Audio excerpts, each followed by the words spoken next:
It's all down to Mitchie to try to deny that. He's not able to deny the plant, but he's able to run down the time. Here it stops again. One kill already done. Next kill already done. Numbers do usually win out, so they are going to pick it up and through the wall. Camera in position. Get behind me! Tango located. Hostiles in sight!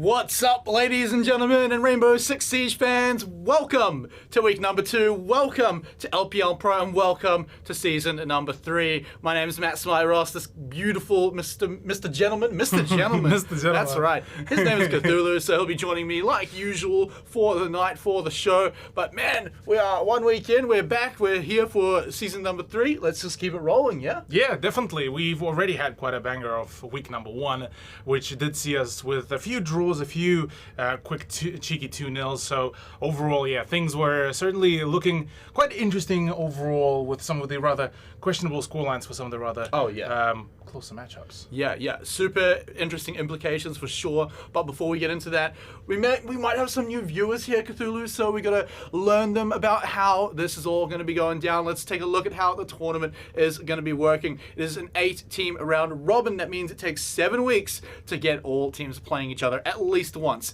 And then after that, we're gonna be taking the top 3 teams and taking them on to playoffs. The top 4 teams over 3 weeks. 3 weeks of playoffs, that's right. And of course, they'll be playing in the elimination bracket, where the matches really start to get quite tense and really start to get fun to watch as well. But of course, they'll be playing for all of that beautiful cash as well as all of that honor as well. So $3,000 right there at the top there, Cthulhu. Always fun when it's right there at the first place spot, or most of it's right there. Well, yeah, you're either kind of juggling around the first, second place. This is where kind of the main chunk of money is. This is where kind of, the main amount of prestige as well is kind of coming from as well. But, I mean, overall, for the time being, it's just teams want to really concentrate on getting all the dubs, as many of them as possible, rather, just to get themselves to that playoff bracket. But there is one more thing that they might be thinking about, because all of this is not the only way that teams, players, are going to be able to earn their cash throughout the season. There's one more new award throughout all of LPL Pro, and that is all thanks to Vodafone and 5G for hooking us up with the Vodafone MVP award. So one player from every broadcast for LPL Pro will be selected as the MVP, and they'll be walking away with an extra $250 in their pocket. So hey, look, if your team's not making it all the way up, maybe you're the MVP. Yeah, for that. Will rock a pretty amount of cash anyways for some of the rather flashier highlights. Oh, absolutely, man. So look, there's a whole lot of ways to earn some money, but we got a good example of that last week. So let's start talking about what we saw last week, because you said some quick draws, some quick 2-0s. So let's start off with the draws, because we had some pretty ridiculous results here. Yeah, PC419 turned into quite an interesting set of games. We've seen a bit of a draw actually come out from them, plus the Skyfire Rufflecopter. Rufflecopter, yeah. Yeah, Rufflecopter gave us quite an interesting showcase, albeit that they did play with a 4-man core and with their coach slash manager as their 5th player, which did show quite a close matchup on Oregon, which did result, I believe it was a 7-3 actually.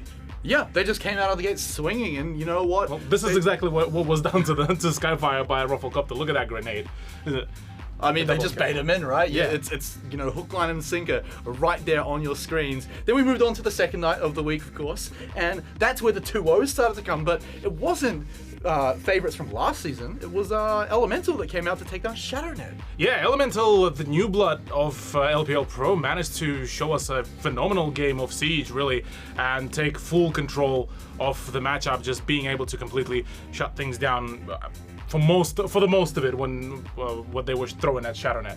Yeah, I mean, ShadowNet bit back a little bit. They did show why, they're a team that has stuck around for a while and they've been building themselves up. But I mean, Elemental, like I said before, the only way to put it is they came in swinging with some pretty crazy results. So there we have it, guys. And now that's what things are looking like. But that's only 1 week in. So It's my pleasure to tell you what today's matches are because they are absolutely going to be a blast today. So first up, Skyfire versus Ferox. I mean, oh my god, what a good match to have for week number 2. We had some questions about where teams are going to be looking on the leaderboard, but this should answer it. Yeah, this is going to be the big scary rematch from the grand finals of last season, where it was, I believe, Ferox that took the win to Skyfire 2-0, if my memory serves me right. I think it was 2-1. 2-1, okay, right. And so this is going to be the chance of the for Skyfire to really get the revenge first of all, and then second of all is for Ferox to maybe assert dominance. Yeah, of course. I mean, look, I'm so keen to see it because there's going to be storylines and just big plays as well because it's some of the top teams we've got. But let's quickly touch on the second match before we deep dive on that first one. I mean, look, PC419, Exo Gaming, we've got high hopes for both of these teams. We know they're somewhere in the top. Somewhere there. But yeah. we want to see exactly where they sit. I know PC419 have been looking to find their spot on the top side of the leaderboard for a while now. Yeah, PC419 were kind of occasionally struggling to kind of find their spot under the sun, I suppose, where they brought in the introduction of Shaq to their lineup last season as more so of a sub/stand-in, which at least what we thought. And while they looked fairly convincing, it wasn't just enough for them to make it to the top 4. I believe it was just a difference of about 1 or 2 points. I think it came down to a tiebreaker. Or a tiebreaker, yeah. Tiebreaker or 1 point. Yeah, either way, they were getting really close to getting into the playoffs bracket, and even after the first week, they already managed to show that they can contest to a draw with what is considered the top dog of the LPL Pro, that is Team Ferox. All right. Well, look, speaking of Ferox, we've got to start taking a deep dive into this first match because I've been so keen on it ever since I saw what we were going to be looking at in week number 2. So let's take a look at the teams that are going to be playing in this first match. First up, it is Skyfire. And so let's take a look at their roster. Sequence, Smacker, Mateus, Archie, and Jigsaw. Now, look, these guys put on a show last week, but it was still a draw. It was still a draw, yeah. They managed to really reinforce themselves on map number 2, where I believe it was a 7-1 during Clubhouse. So they are still a force to be reckoned with. They're still a very scary lineup to play against. And like Ferox said previously, Skyfire is going to be one of their tougher opponents. They're the ones that can frag out, and all 5 of those players for that matter, can be fraggers. All right, well, look, Ferox is going to have a chance to get this match done and dusted out of the way here. So let's take a look at their lineup as they're coming into the match here.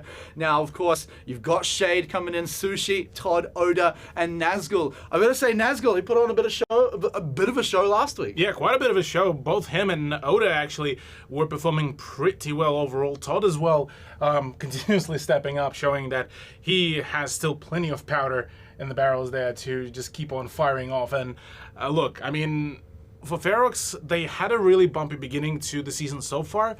This is going to be one of their first chances to really iron it out, push themselves out on the first place, and get themselves rolling. All right, well, look, we got to take a look at it maybe a little more individually here in the 1v1 matchup as well, Cthulhu, because it's not always about the team plays, and it's sometimes about the individual plays. So the individual plays here are going to be done by Jigsaw and Todd. So again, 2 players that a lot of eyeballs are going to be on. Correct, yeah. Like I mentioned, the Jigsaw in the previous week was one of the top fraggers for Skyfire on a few occasions. Same goes for Todd. Man, he's an absolute murder machine right now, and will be looking to keep up that play and that score for himself. Need a few more grenade kills though. I mean, True. I think we got maybe 1 from him last week, and Todd's known for them, so I would have been keen to see a few more. Maybe tonight would be the night to show up for that sort of thing. I mean, look, if there's ever going to be a match against Skyfire, is probably a good idea for sure. Yeah, but, just to kind of assert dominance at this point and saying, we have the better coordination, we have better maps, and now we have even a better fragger. Yeah, and we got Todd back. Exactly. I mean, not that he's ever gone, right? But I mean, you need that little special sauce with the grenade kills. But speaking of special sauce, well, the main course is going to be the maps that we're going to be playing on. So we'll take a quick look at where we're going to be going here today. So Clubhouse is going to be coming up first. Now, it says it's picked by Bance, but I think that's lying to us. I believe that was actually the map pick of Skyfire, and Villa is the pick of the Team Ferox. So it was not Exto Gaming. Who are not Exto Gaming, obviously, yeah. But few thoughts that I had while we were discussing it when we initially saw the map bans come around, which were essentially me rather being fairly surprised that Ferox did pick Villa, considering that their performance last week, which was a not questionable, but a little bit shakier than usual. It's almost like it feels for those who do watch Oceanic Nationals or used to watch Pro League.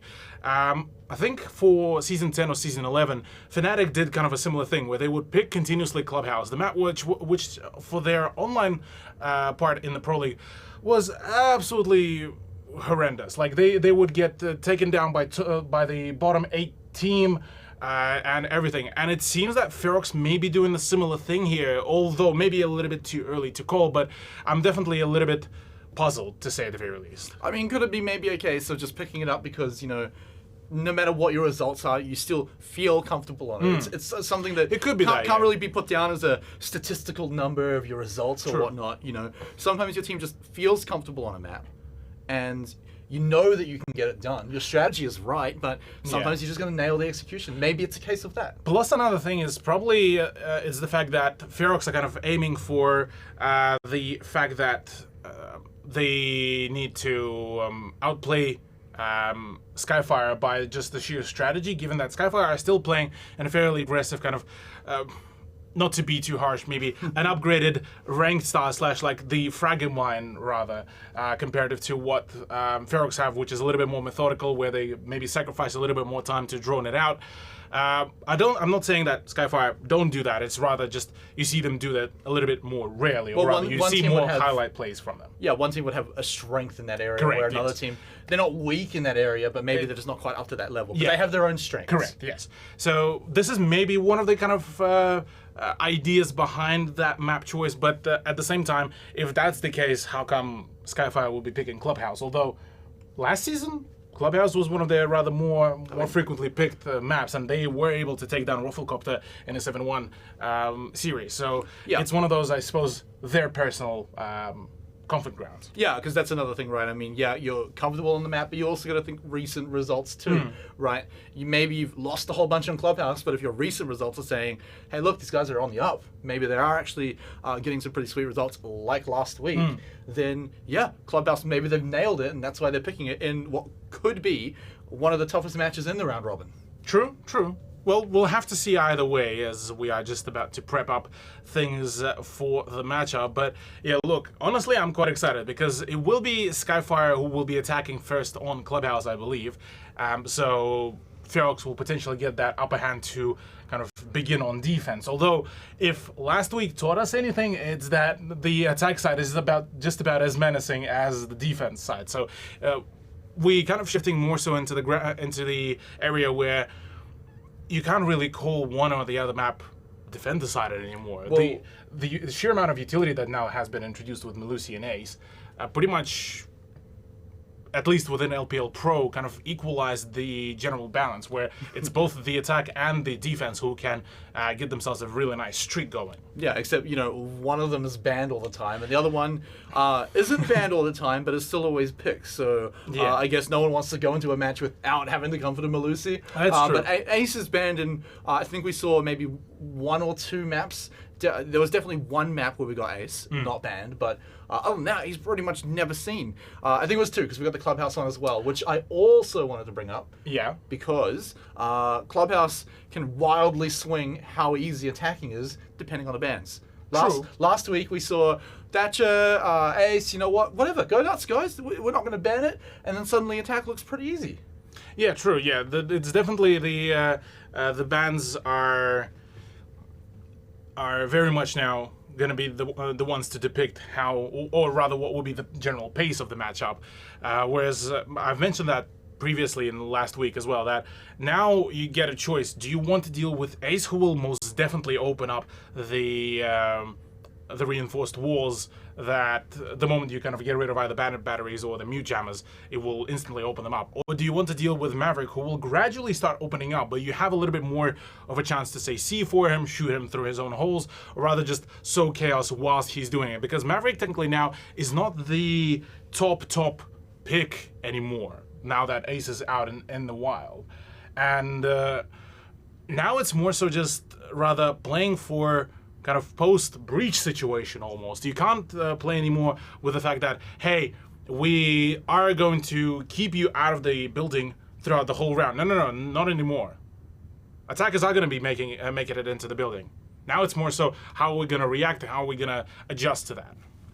Yeah, I mean, look, this whole new, Shadow Legacy has changed things a lot for this season. It's been really exciting to see what teams have been bringing out. Just an update, though, everyone that is watching, we are just waiting on one player to jump into the match. As soon as they are ready, we're going to be jumping in. Trust me, I've been waiting. I've been eyeing the corner of my screen, really, to see when we're getting ready. So I'm keen to get into this one. So we want to make sure all the players are ready to go. But it does give us a little bit of time to continue this. We've spoken a lot about Skyfire so far.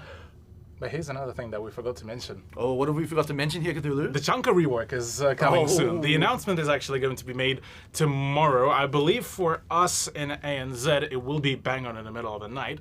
As usual. As usual, but yeah, nothing new. But nonetheless, a Chunka rework is coming, which is very exciting, which brings us to two very different points. One is that Chunka will pretty much skyrocket from potentially will skyrocket from the biggest meme, or rather the staple meme of Rainbow Six Siege, to probably being potentially one of the must-have operators like Smoke or like nowadays Melusi, I suppose. And another thing is, well, we will no longer hear potentially the infamous voice line, which is LMG, mounted and loaded. And, what are you gonna do if it's not? If you're never gonna hear it again? Dude, I'm just I'll probably end up crying in a corner for like a few days now that like the nostalgia will be hitting me. No, you know we're gonna get some kind of bonus mode where eventually it's 5v5 Chunka, old Chunka, of course. Yeah, old Chunka. Or imagine if they would give Chunka his turret back, but put it on like those small like office chair wheels.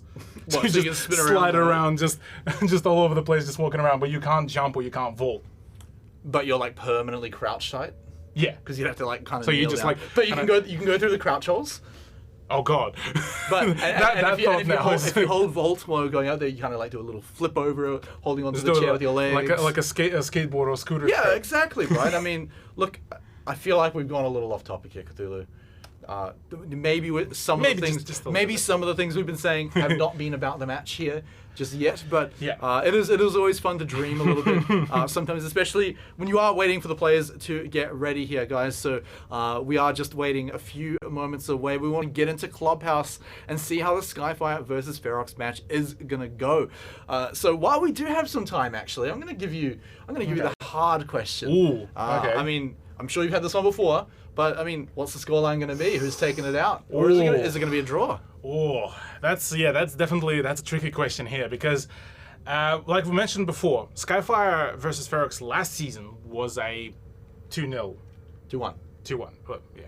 I was intending to say 2-1, and I was like, I'm looking, I'm going to say 2-0. It's been a while. That's all right. Been a while, yeah. Either way. With the way how recent performances were, I would have to say probably we could be seeing maybe first map to be full 12 rounds, but not overtime. So it will be something, say, 7-5. And the second map to be a complete roll. Because with Skyfire, I mean, they had a bit of a struggle to kind of get themselves warmed up on the first map. I would be imagining that they will be coming in much more prepared for this one rather than them preparing for Rufflecopter. So I'm assuming, so 7-5 will be maybe first map scoreline. 7-4, 7-3 might be the scoreline for the second map. Although what I am gonna say is, I don't want to say who will be winning on both of these matchups. Oh well, that's a cop-out answer then. That's the whole point of asking the question. I mean, the scoreline's a little cherry on top, but I mean, you could have even just said, it's going to be a draw. Then that's the cop-out answer that kind of hides it. It's a cop-out answer that kind of hides it. Okay. Let's go for the draw. But there you go. I'd probably say that the first map could go into the hands of. Actually, I would probably say the first map will go into the hands of Ferox. Oh, and then the alright. second map to go for Skyfire. But if the second map goes to Skyfire, that would be an overtime game. Yeah, I mean, that would be pretty insane. I mean, if we get another overtime, right?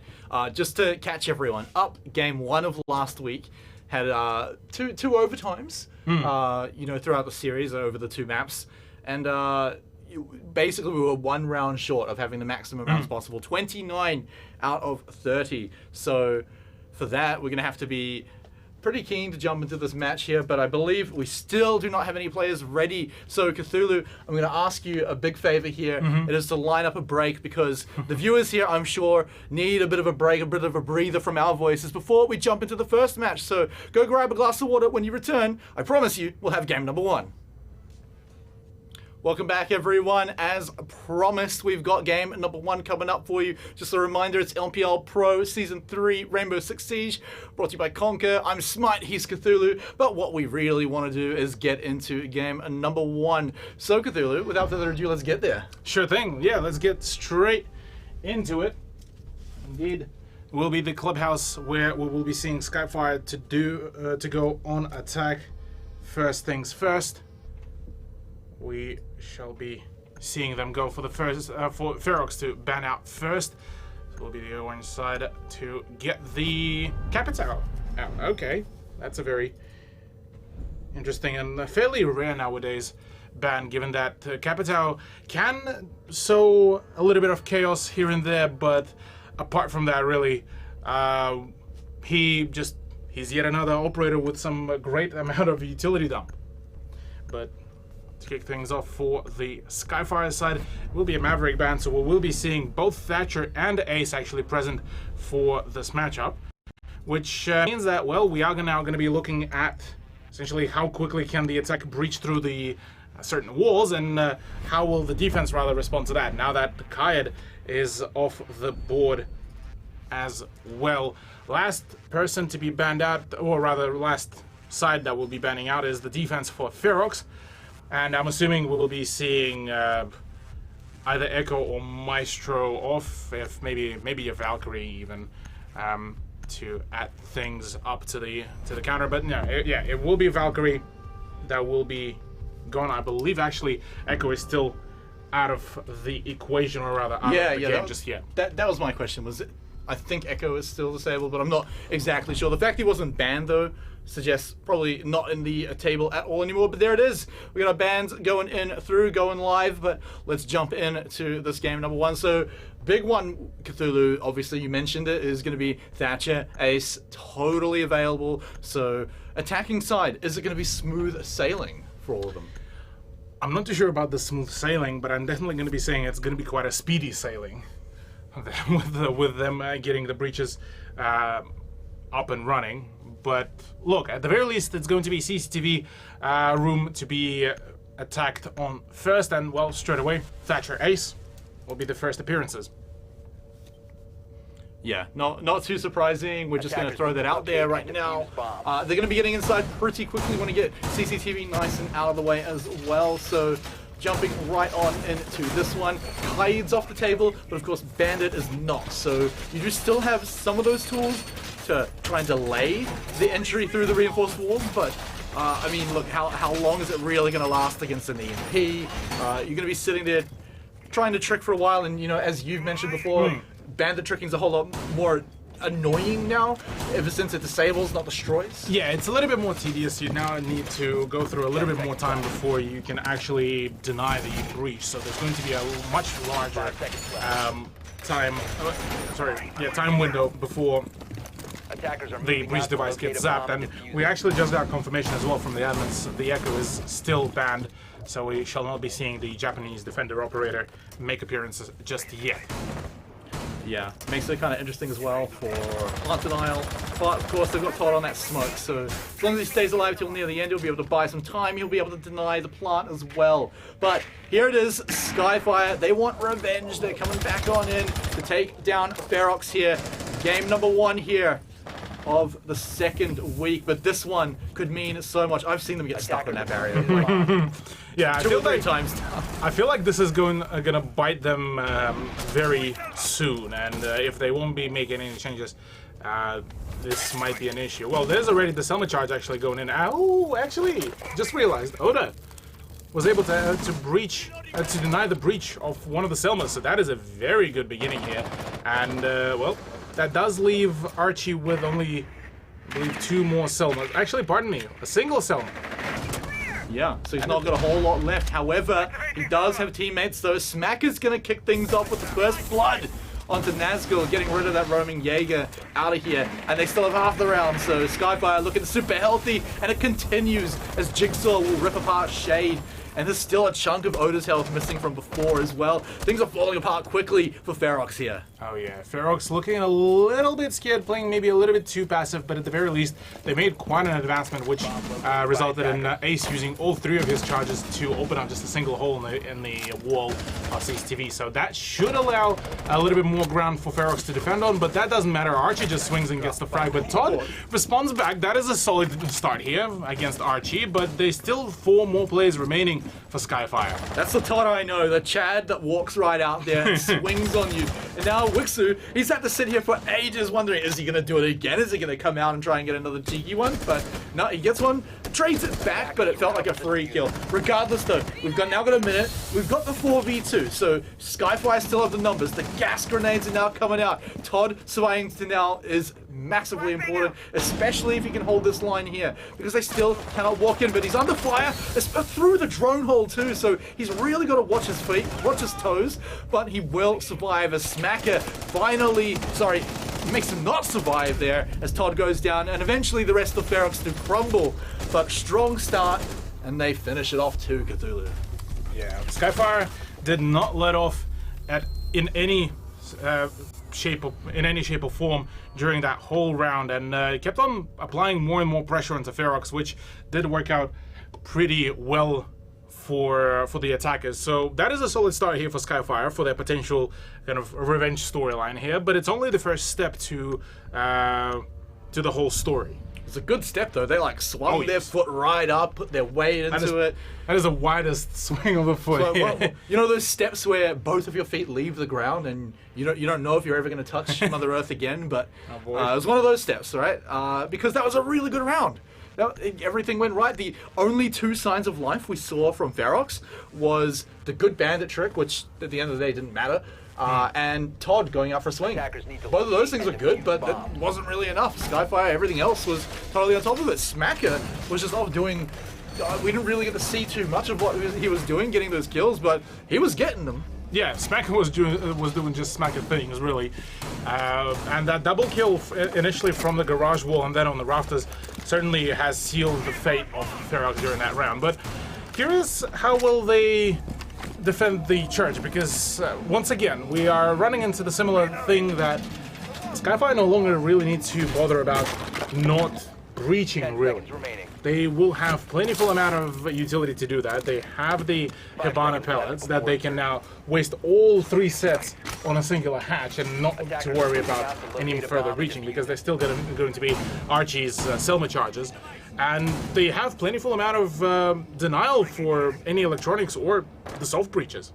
Yeah, I mean, not to mention as well, Kayad being banned means Correct. that those hatches are going to be pretty much unguarded entirely, just relying on tricks to destroy the breaching device on the other side. But all things considered, Skyfire should have all the tools to jump down inside, get into the basement whenever they damn well please. To be honest, looking at it, not bringing a sledge is a little interesting, because usually you see teams like to rip up the floor, especially above the hallway, to give themselves plenty of angles, but none of that. They've got a few other tools for it anyway. They really need it, but nothing like a buck either. But already we're looking at Skyfire approaching from multiple angles, maybe teasing the fact they might go through the tunnel. But eventually, first breach denied. Yeah, that's the first set. Like I said, this time Skyfire have the luxury of pretty much being able to use up all 3 sets of the Hibana pellets to just get the breaches down. But funnily enough, they prompt out of it and rather just open up the memorial hatch first, so that they would have at least some kind of avenue to go for. And now with Shaker still sitting around, he still has a single impact grenade, so he can deny a few more plays. And funnily enough, it seems that the Memorial Hatch is all that they really need. Yeah, well, they're going to have to start dropping down soon as we've now gone past the halfway mark on the round and no one, well, I say no one, Archie's taken a bit of damage, but other than that, everyone's unharmed for now, but that's all about to change here, Cthulhu. As Saw, he's playing a dangerous game here, peeking down the hallway, but he knows he's got to start moving eventually. He's going to cover his teammates. Now they're starting to rush. The breach is now coming down as well, as Ace will throw his one out. Archie looking for an opening, but we've lost Wixu. In the meantime here, he's got his opening, but it just played and spelled his doom. They trade it back. Oda finds a C4 in the background, but it's Smacker raining death from above here. Is it going to be enough, though, to claw his team back to victory? They're sitting at a man disadvantage. Nazgul, though, under a bit of fire. Under a bit of fire indeed, he will be forced to play in a very passive position behind that single bit of barricade that could be flushed out by a few flashbangs, but it seems that Ash no longer has any more of the breaching charges. So right now, it's more so a game of peaks. Smacka already did manage to get himself a frag or two.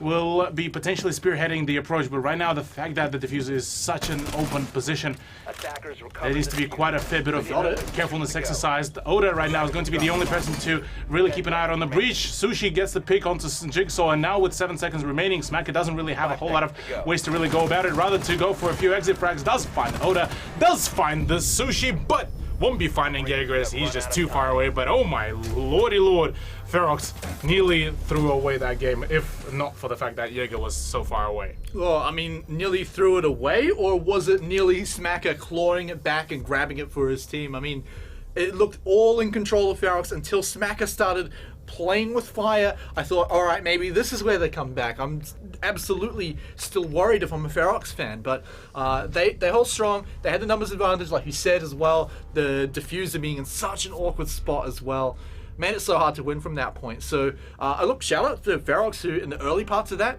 they denied breaches, they denied positioning from Skyfire. I think the big brains played off pretty well there. It definitely looks like Ferox were definitely preparing much more for this matchup rather than what they did for PC419, because yeah, they nailing the timings really well, they're nailing the their gunfights, they're nailing their position. So right now this is looking pretty well here for the Oceanic Nationals team.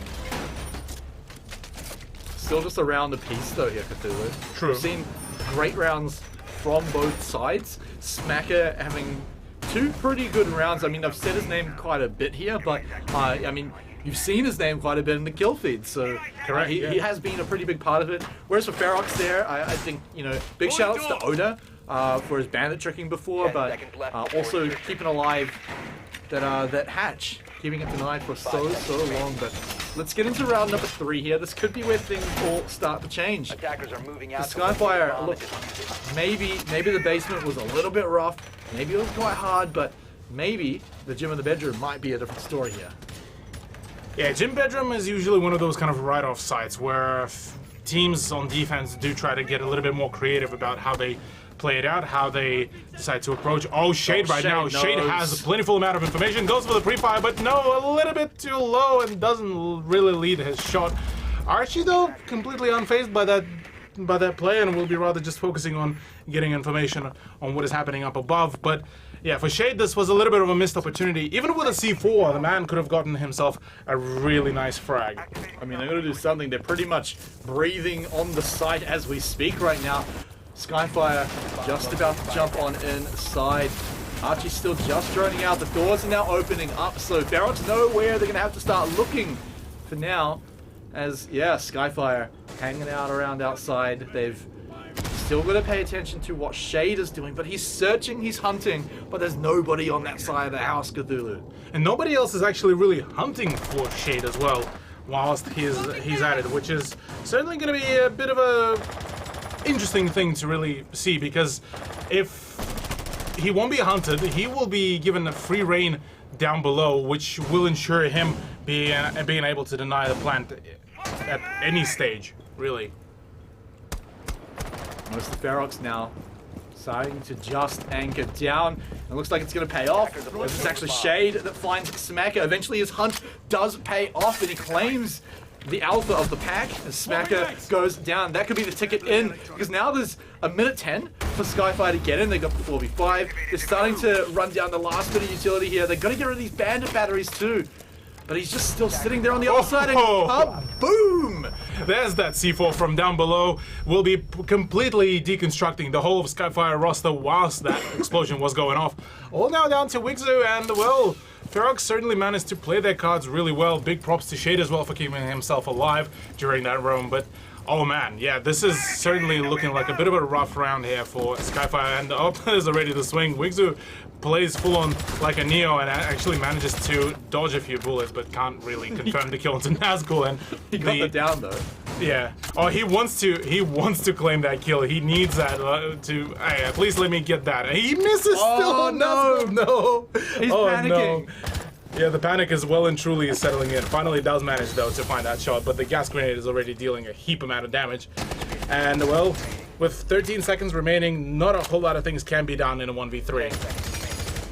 Imagine if he did it, though. Oh, man. I mean, triple kill. Yeah, triple kill, yeah. I mean, if that 180 would have connected onto Shade, that would have been a very scary moment as well for Ferox once again, but thankfully for them, that didn't really happen. So, well, yeah, that's Jim, all done and dusted. That is Ferox now in the advantage for points. Yeah, and again, that round felt pretty solid for Ferox. The big point, you mentioned it, Shade. It looked like he wasn't going to find anything, especially after he whiffed that shot through the wall. Real unfortunate, just the timing on that, you know. Yeah. You don't expect a player to be vaulting straight away. That said, though, he redeems himself later on. C4 kill, finds Smacker. What a beautiful, beautiful set of plays by the man. But forget what I'm saying, because that 6-pick over there means Warden's sticking around. Yes, correct. Warden sticking around is going to be a very peculiar thing to happen, just for the sheer fact that, first of all, he's already a niche operator as it is. Second of all, the only reason why they would really pick Warden is essentially to counter, well, for solo play, counter the flashbangs and the smoke grenades. So they are, at this point, expecting that the breach is going to happen. They're more so trying to adapt to post-plant, or rather post-breach situation, and see how they can fare with a Secret Service operator, which is not a bad idea, but definitely an unusual one, to say the very least. It's certainly unusual. We'll have to keep our eyes on Nazgul to see how he plays. I mean, this looks like a player with a lot of personality.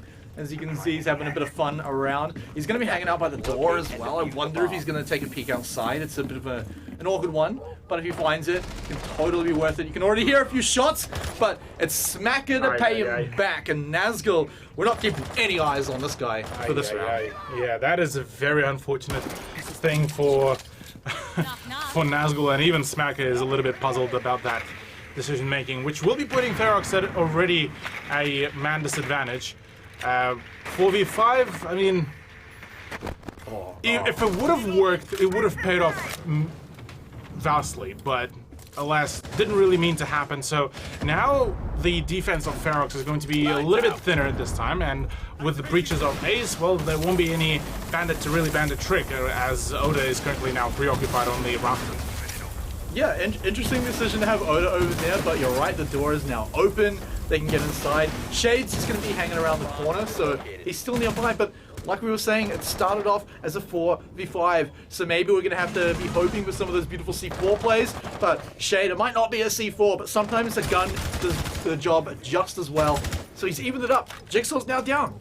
Jigsaw now down, which will be meaning that the big fragger is now off the board, but like I mentioned before in the preview for the match, all of these Skyfire players are able to really frag out and really to get themselves some solo plays. So I wouldn't be surprised if Skyfire still would be able to manage to bring it in, but it doesn't look like it's Shade. Actually manages to read it into the fact that Wigzu will be left with his pants down whilst he's on the drone, so that's an easy frag.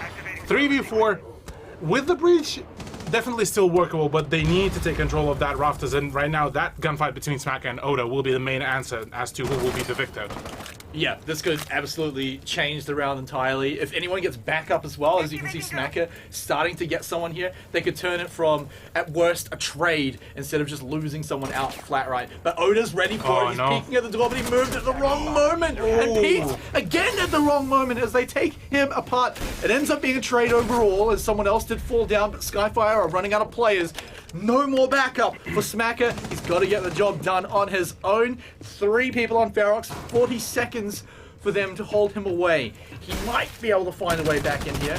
He'd probably have to find Shade first. Or maybe get them jump on someone like Todd or Sushi. Get their whole health bar down, get their head shot. Okay. Finding that onto Sushi, that's what I'm talking about. Because now Shade's still low health. Todd, if he can get him by surprise, but now they know where he is. Know where he is indeed.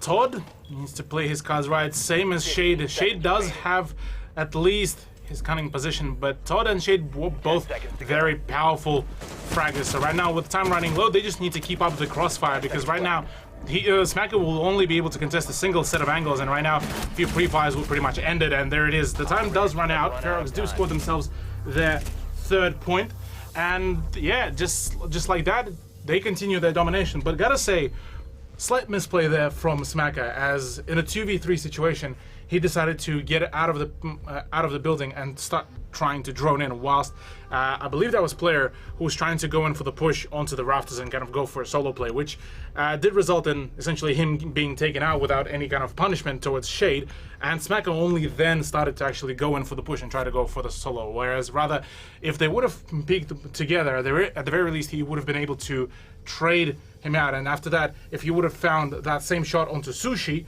that would have left it in a 1v1 situation against Todd. Now that is a much different beast, really, or rather much different play to really win this. Let's also commend Ferox on the fact that it was a 4v5, because they lost Nazgul right at the start. I mean, of course, you know, Smacker earned that kill. I'm not going to take it away from him, but Ferox played out the rest of that round with 4 people, and they still managed to pick up a win. Here they are now, you know, moving into the basement once more. They've got a clash now, so that tunnel's going to be a big fun time for Nazgul if he decides to go down there. Always fun to hold that one. Remember, they got a really good trick on the hatch last time to prevent it getting blown up, so maybe we see that come up again. But if Skyfire can break through that could be their ticket in. Could be. We'll have to see, but yeah, Nazgul is seeming to be so far the person who is kind of the experimenter, or rather the mad scientist behind all of the old picks of Ferox. Is he the scientist or the experiment itself? Is he the specimen? A little bit of both. Okay. He's experimenting on himself here, I would imagine. Right. So I guess Frankenstein. He experimented on himself, didn't he? I think so. That wasn't an accident or anything. And before Trisha roasts us the same way about how we kept on forgetting Icarus. Yeah. Well, look, guys. I mean, it was on the tip of my tongue. I promise. But there's the hatch down, actually, Cthulhu, and actually a member of Ferox falls too, as Oda will be the one to drop. Hopefully, you got all those bandit batteries in position, because they might be wanting them a little bit later on. But that's an excellent start to Skyfire. The position as well as the kill. Yeah, Todd right now is actually on a bit of an aggressive swing as well. Could possibly punish Skyfire here, but he would himself could be punished as well if Wixu will be keeping his position. There was a drone, I believe, that should have told essentially Skyfire that, hey, everything is fine, everything is clear. Jigsaw actually got taken out here by Sushi, so that's a solid beginning, but right now, the fact if Todd will be able to get that flank and get the kill into Wixu, this is where things will be getting even better here for Skyfire, or rather, pardon, Ferox, not Skyfire. Yeah, and you know, Todd gets out of there completely scot-free. You can see him just sprinting off right now. If he can regroup with the rest of his team, maybe find a pick through the floor, that would have been great, but unfortunately nothing. But it's going to be Smacker on the hunt. He doesn't find it. No, he does find it through the gap. Easy peasy. Now we're down to the 3v3. Oh no, through the floor. It's going to be Todd finding that one again. Todd bringing a lot of value to Ferox throughout this round here. And now look at the diffuser. They've got to go find it and finish off this 2v3. Yes, 2v3. Right now, Todd needs to play his cards right, because even in that 2 versus 3, technically it's 2.5 versus 2, because Nazgul's still alive with the shield, so he can run rather just distraction and maybe later on switch over to the gun. But right now, it's only Sushi and Nazgul down on side. So if a two-man push does happen, there's not going to be a whole lot of ways to really distract or rather shut down. With Sushi now down, it's Nazgul who will need to really do the play, and Player just gets the plant. There's already the kill. 1v1 situation now, as Nazgul does trade out Player, but Smacker from up above, fantastic positioning, will be granting his team yet another point, as we are now about to go back to just one round away from a draw. Really creative work there by Skyfire to pull that 2v3 out at the end. I mean, they had to drop down, go for a risky plant. They kept Smacker above. Great work. The question I have is, how was the plant not denied? I mean, that's the thing though, because Nazgul only had the shield. If he would have switched around, Player could have jumped off the plant and would have just sprayed him down whilst he was switching over into the gun. Or Smacker alternatively could have killed him from above, but it's felt like Player would have just stayed on the plant either way. So yeah, it was maybe a little bit of a misread. Maybe it's just the timing was not there. Maybe it's just the comms saying, no, stay on the shield, I'm gonna get the frag, but unfortunately the frag from Todd didn't come around. So a few things didn't really line up there for Ferox, but nonetheless they still in point advantage, and this is going to be their last round to really showcase whether they are able to keep that point advantage, or rather it will be a draw in the first half, which subsequently will also set the general pace to how will the game itself really play out. Because now, if it's going to be a draw, we might just actually potentially see a draw in the second half as well, which could lead us to the overtime. If it's going to be a 4-2, way more likely that Ferox might be able to take the W. what up to with the bulletproof camera there? Just getting a little bit of extra sightlines for his team, or is he doing something sneaky? Because we know Todd. We know he likes to look for those cheeky little moments that no other player can see happening. I think it's just more so just to get more sightlines, essentially, since they haven't brought in Maestro for this one. They don't have Valkyrie, they don't have Echo, as both of these operators are banned. They want some mobile info gathering. Well, bulletproof cameras are pretty much the next best thing really here. Apart from maybe hacking a drone with Mozzie, but even then you have to hide the drone. Whereas this one can really take a few shots before it gets taken down. Okay, well, you can just bring it in your pocket, take it along for the ride. We're gonna go for this hatch once more. We've seen this one denied once, but not all the time. But it looks like it's gonna be this time. The Sushi will be on lockdown for the hatch. Can he get it a few more times in a row though? Because now he's got Smacker breathing down his neck, saying, I dare you to try and deny this one once more. I dare you to stick around here. But he hasn't found him just yet. Yeah, Smacker is being very patient about his peaks. He wants to find that frag, but essentially we'll be trying once again. Another impact trick will be coming around that will be draining the second stack of the X-Kairos, this time completely successfully. But Wixit this time is much more prepared for the engagement with Todd rather than it was before, as he had his back turned previously. So now with Todd out of the play, hello. It's going to be a little bit tougher here for Ferox to really make any big plays, because with the breach just about to happen, we might be seeing a pretty quick play straight off the kitchen hatch. Yeah, I mean, they're pretty comfortable just dropping down. They've done it before. They've got Nazgul on the Clash sitting right there, so Ferox are going to know immediately, obviously, and they'll be able to action on it pretty much straight away. They've got Shade on the smoke this time as well, so they've got the plant denial, the reliable plant denial this time.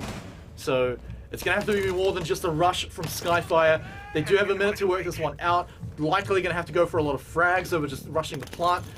That's a grenade. Yep. You know, cool guys. Turns out they do look at explosions sometimes. Saw not going to flinch away from that one. And so he'll stay alive. Cthulhu, we've got to feel the push coming at any moment now. It's interesting that Ferox are actually taking their time with just draining so much time here. Oh, Player nearly dealing damage to Nazgul, but right now at the very least he's able to force him out of the position. There's still plenty of time to really play it out, and with Saw finding the kill into Odin, now things are gonna get even spicier, as now it's all down to Sushi, Shade, and Nazgul.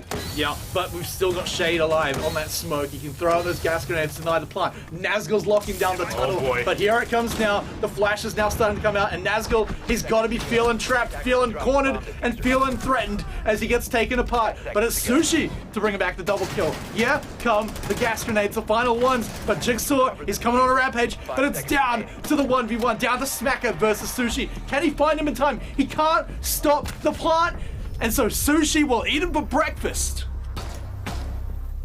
Sushi, what an absolute Chad of a player. Able to really clutch it out and play for time there. But gotta give a big prop to Nazgul. Yeah. He was able to keep that Thatcher out of the gunfights for such a long while that essentially it isolated him just enough for Sushi to essentially go in for the swing, get the peek, and get the frag, and after that equalize it back into a 1v1 situation, which look, this is what things that you love to see. That general coordination that allows one or the other player just get that same amount of frags, but you can evidently see that it wasn't just his phenomenal gunplay. It was also the fantastic support from the teammates. So big props here for Nazgul, even though the man didn't really get the frag. But either way, Ferox do finish the first half in a 4-2 fashion, which will be giving them quite a nice buffer for some mistakes, which they will get to test straight away here on the CCTV attack. Yeah, CCTV I think is going to be a big test of it because, like we saw during the bans, it's fairly easy to breach inside right now. You don't have Thatcher bans, you don't have Ace bans, so that door is coming open for sure. It's going to be a rough one to defend, I imagine. The difference here that I'm noticing, Skyfire is the one that's running the Wamai, and they're going to stick him on the railings, stick him up there with a million frisbees, basically holding the point himself. Ferox didn't do that when they were on defense. Yeah, Skyfire is sticking to what feels like a little bit more so of a last season's meta, where you have the Wamai Jaeger and Mutant Mozzie combo. So this is as meta as it can get, Smite. They not only they're denying the projectiles, they're also denying the information gathering, which is all thanks to Mute and Mozzie, and they can really together they can cover a huge area of the whole map. So here rather it's just, yeah, how will Ferox really play it out, because they have the Thatcher, which usually was the bane of the whole of that meta existence. If the Thatcher grenades will be used the right way, this is where they could really get things underway. There's already the Selma charges going down, which are going to be opening up nonetheless, and Smacker will be forced off his position. But at the very least, one of them got completely expended. So no more breaching, technically, you could say. Although Nazgul still is on the Hibana. Yeah, and you know, Smacker did get one battery. Maybe you can place it down a little bit later, but you're right, that door now open. So Ferox should have a fairly easy time of getting on inside. They haven't sniped anyone out here just yet. Everyone's still sitting there nice and pretty, nice and alive. So now eyes are going to be on the door. Wixu still holding the garage, all on his lonesome. No one's getting through that door without him knowing. So he's going to have this job and this job alone until things start to go south for Skyfire. Ferox, though, they're starting to swarm the site, starting to move around, but they just have not made progress through the door. They have not managed to get inside just yet. And Skyfire not showing any signs of letting them in. Like you said, the intel denial makes it so annoying. They are going in blind. Mute and Mozzie make it so hard to see what's going on around that corner. And even Wixu here, I mean, he doesn't even need a whole lot of drone protection because he can just sit here and aim at the door. And it's been working out well for him. He might actually have to do something soon, though, as they're taking a look. But Cthulhu, we're hitting the minute here. And, well, Ferox, finally, they get something done. But it's Archie to go down. They get that Mute out of the way. Yeah, with Mute out of the way, that's also one of the C4 charges gone. So now Skyfire are going to be feeling a little bit pressured there. Although they still keep most of their positions. A frag grenade will be coming around, but not also that. There's a few shots coming through. Nazgul does find a very nice headshot onto Wixu. That is another player off the board. That is the Wamai. With Smacker does managing to really return the fire. Oh, nearly finding the second frag. Unfortunately for Jigsaw, just can't connect the final shot onto Shade. We'll be leaving him on a slither of health, but nonetheless, 2v4, this is certainly a very workable situation, although with 18 seconds remaining, this can be easily denied, and player might be playing for that upset straight away, as 12 seconds remaining, push needs to happen. There's the swing on the red stairs, all down to the Mozzie. Mozzie needs to throw in the C4 as well. There's the frag as well, does deny the plant potentially, but no swings in, 2 seconds remaining. But oh my lord, Shade, the final survivor with a slither of health, able to clutch it out. Not a second too soon for Ferox there. I don't believe it.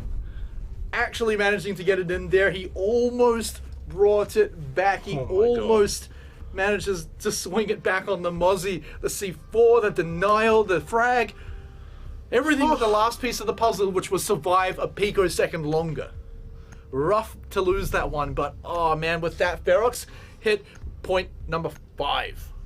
Oh man, I'm shocked. Well, not shocked, but rather shook from all of this overdose of action in the span of what, like 5 seconds? How do you think Skyfire feel? Skyfire will be absolutely distraught, and namely player, because he nailed actually an absolutely phenomenal, I believe, 1 or 2 shot onto Nazgul's head when he was peeking through that door. So he had everything planned just the right way, and just one single puzzle piece kind of left to get the dub, and that kind of fell through. So yeah, that will be definitely a bit of an upsetty, but look, if not that, at the very least, player gets my MVP at least for tonight.